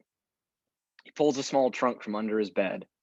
He opens it and we see in it, nearly folded, a New York City policeman's uniform. He takes it out piece by piece, almost reverently, and the badge and the identification card with his picture on it. Slowly, in the solitude of his room, he begins to dress. Michael and Kay are getting dressed for the christening in their room. Michael looks very well, very calm. Kay is beginning to take on a matronly look.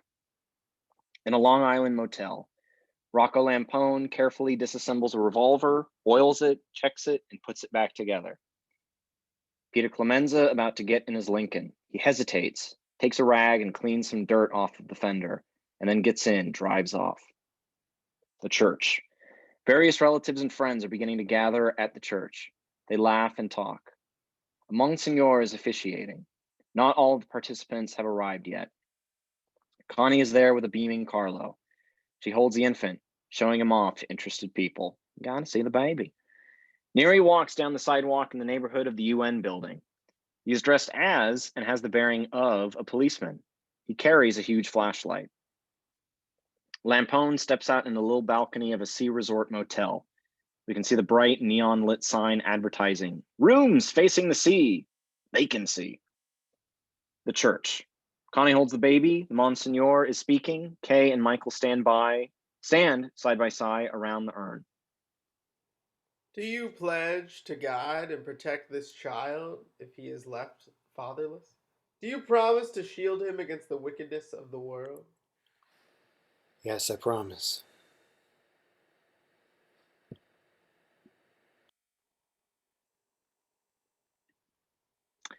Neary continues up the 55th Street and 5th Avenue area. He continues until he is in front of Rockefeller Center. On his side of the street, he spots a limousine waiting directly across from the main entrance of the building. Slowly, he approaches the limo and taps on its fender with his nightstick. The driver looks up in surprise. Neary points to the no parking sign. The driver turns his head away. Okay, wise guy, you want a summons or you want to move? You better check with your precinct. Move it, bitch. The driver- Get out the way. The driver takes a $10 bill, folds Fucking it New deliberately, York. and hands it out the window, trying to put it under Neary's jacket. Neary backs up, letting the bill fall onto the street. Then he crooks a finger at the driver. Let me see your license, your license and registration. Is that what they're calling it these days? We're calling it Jen's been drinking vodka for her birthday. Lampone on the motel balcony spots a Cadillac pulling up. It parks. Drink if you got it. A young, pretty girl gets out. Quickly, he returns into the room.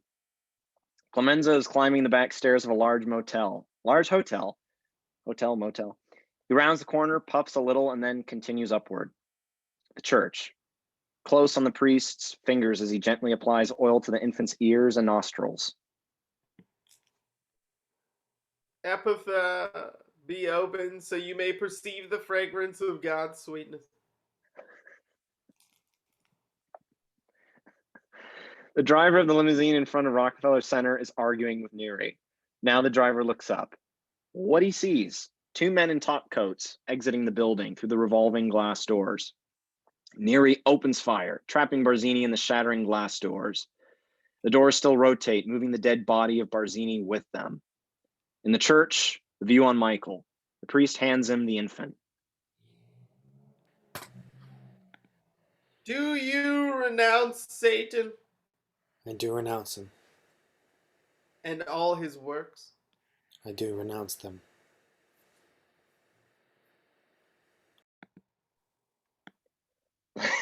Lampone, backed up by two other men in his regime, runs down the iron rail steps and kicks in the door on room 7F. Philip Taglia, old and wizened and naked, leaps up. A semi-nude young girl leaps up. They are riddled with gunfire. Clemenza, huffing and puffing, climbs the back stairs with his package. Oh boy. The priest pours water over the forehead of the infant Michael holds. Do you wish to be baptized? I do wish to be baptized. Clemenza, out of breath, climbs the final few steps. He walks through some glass doors and moves to an ornate elevator waiting shaft. The lights indicate the elevator has arrived. The doors open and we see a surprised Cuneo standing with the dapper Mo Green. Clemenza fires into the small elevator with a shotgun. The priest hands a lighted candle to Michael. I christen you Michael Francis Rizzi. Flash bulbs go off. Everyone is smiling and crowds around Michael, Kay, Connie, and Carlo. Fade out. The christening party outside the church. 4 or 5 limousines have been waiting, now pull up to receive Mama, Connie, and the baby, and the others. Everyone is happy. Only Michael seems aloof and grave. As the fuss is going on, a car pulls up. Lampone gets out and works his way to Michael. He whispers in his ear, "This is the news Michael has been waiting for." Connie holds the baby up to Michael. Kiss your godfather. The infant turns its head, and Michael uses that as an excuse to back away. Carlo, we've had a change in the plans. Mama, Connie, Kay, and the kids will have to take the trip out to Vegas without us. Oh, Mike, it's our first vacation together. Jesus, Connie. Sure, Mike. Go back to your house and wait for me. I'll just be a couple of days. People are guided to the correct limousines. They started to drive. People are guided to the correct limousines. They start to drive off. Tessio sits in the kitchen of the main house on the mall. Hagen enters. You better make your call to Brazzini. Michael's ready. We're on our way to Brooklyn. I hope Mike can get us a good deal tonight. I'm sure he will. The two men walk out onto the mall toward a car. On their way, they are stopped by 2 bodyguards. The boss says he'll come in a separate car. He says for you two to go ahead. Hell, he can't do that. Screws up all my arrangements. I can't go with you either, Tessa. He flashes at the men surrounding him. For a moment, he panics, and then he accepts it. Tell Mike it was business. I always liked him. He understands. Tom, can you get me off the hook for old time's sake? I can't. Hagen turns and walks away from the group. Then about 20 paces away, he stops and looks back. Tessio is led into a waiting car. Hagen looks away and walks off. Carlo Rizzi is alone in his house, smoking, waiting rather nervously. He moves to the window and looks out. What he sees. Michael, still dressed in a dark suit, followed by Neri, Lampone, and Clemenza, then Hagen. They move toward us. Excitedly, Carlo moves to the front door, opens it. He wears a broad smile. Godfather! You have to answer for Santino. The smile on Carlo's face slowly fades. Then, in a foolish attempt for safety, he slams the door in their faces and backs into the living room. The door opens and the grim party enters. You fingered Sonny for the Brazzini people. That little farce you played out with my sister. Did Brazzini kid you that would fool a Corleone? I swear, I'm innocent. I swear on the head of my children. I'm innocent. Mike, don't do this to me. Please, Mike, don't do this to me. Brazzini is dead. So is Philip Tagati. So is Strachey, Cuneo, and Mo Green. I want to square all the family accounts tonight. So don't tell me you're innocent. Admit what you did. Don't be frightened. Do you think I'd make my sister a widow? Do you think I'd make your children fatherless? After all, I'm Godfather to your son. No, your punishment is that you're out of the family business. I'm putting you on a plane to Vegas, and I want you to stay there. I'll send Connie an allowance, that's all. But don't keep saying you're innocent. It insults my intelligence and makes me angry. Who approached you? Tattaglia or Bazzini? Brazzini. Good. Good.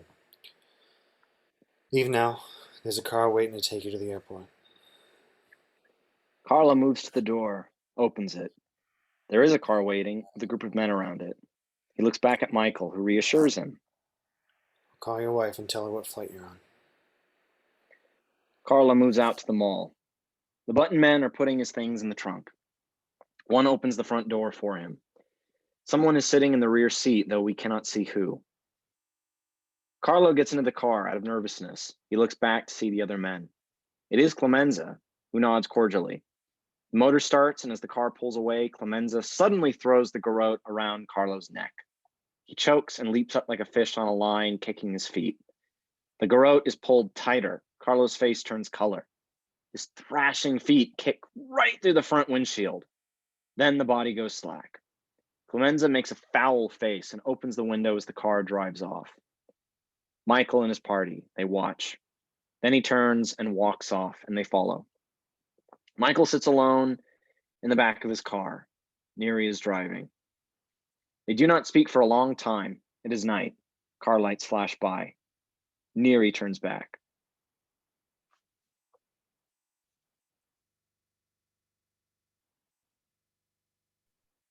I miss my fucking cue. You know I would never question anything you say. Speak your mind. I do this for you. You know I should. No. This I have to do. Michael's car pulls up in a quiet neighborhood near an Italian pizzeria. Neri opens the door. Sit in the car. He walks alone into the restaurant. A man is tossing pizza dough in the air. Where's the boss? In the back. Hey, Frank. Someone wants you. What is it? He stops, frozen in fear. It is Fabrizio. View on Michael. Gunfire from under his coat. Fabrizio is cut down. Michael throws the gun down, turns, and exits. High angle on the Corleone Mall. Several moving vans are parked in the mall. One feels that these are the final days. The families are moving out. Signs indicating that the property is for sale are evident. A black limousine pulls up, and before it has even stopped, the rear door flies open, and Connie attempts to run out, restrained by Mama. She manages to break free and runs across the mall into Michael's house. Inside the Corleone house, big boxes have been packed, furniture prepared for shipping. Michael! She hurries into the living room where she comes upon Michael and Kay.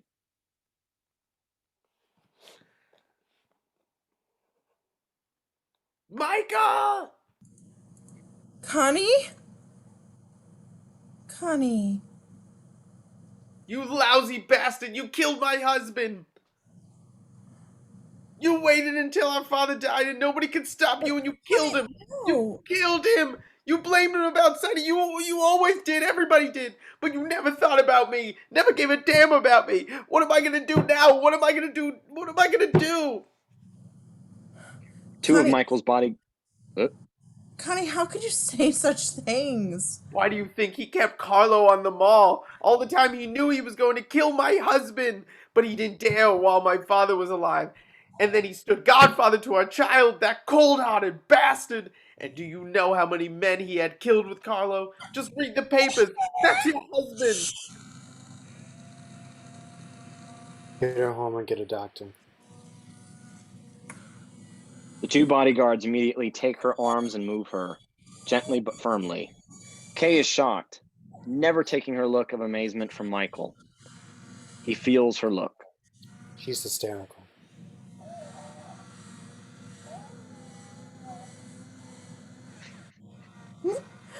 Sorry, One more page. it's possessed. Michael, honey, our son is possessed. It's not true. Please tell me. Don't ask me. Tell me. All right, this one time I'll let you ask me my affairs. One last time. Is it true? No.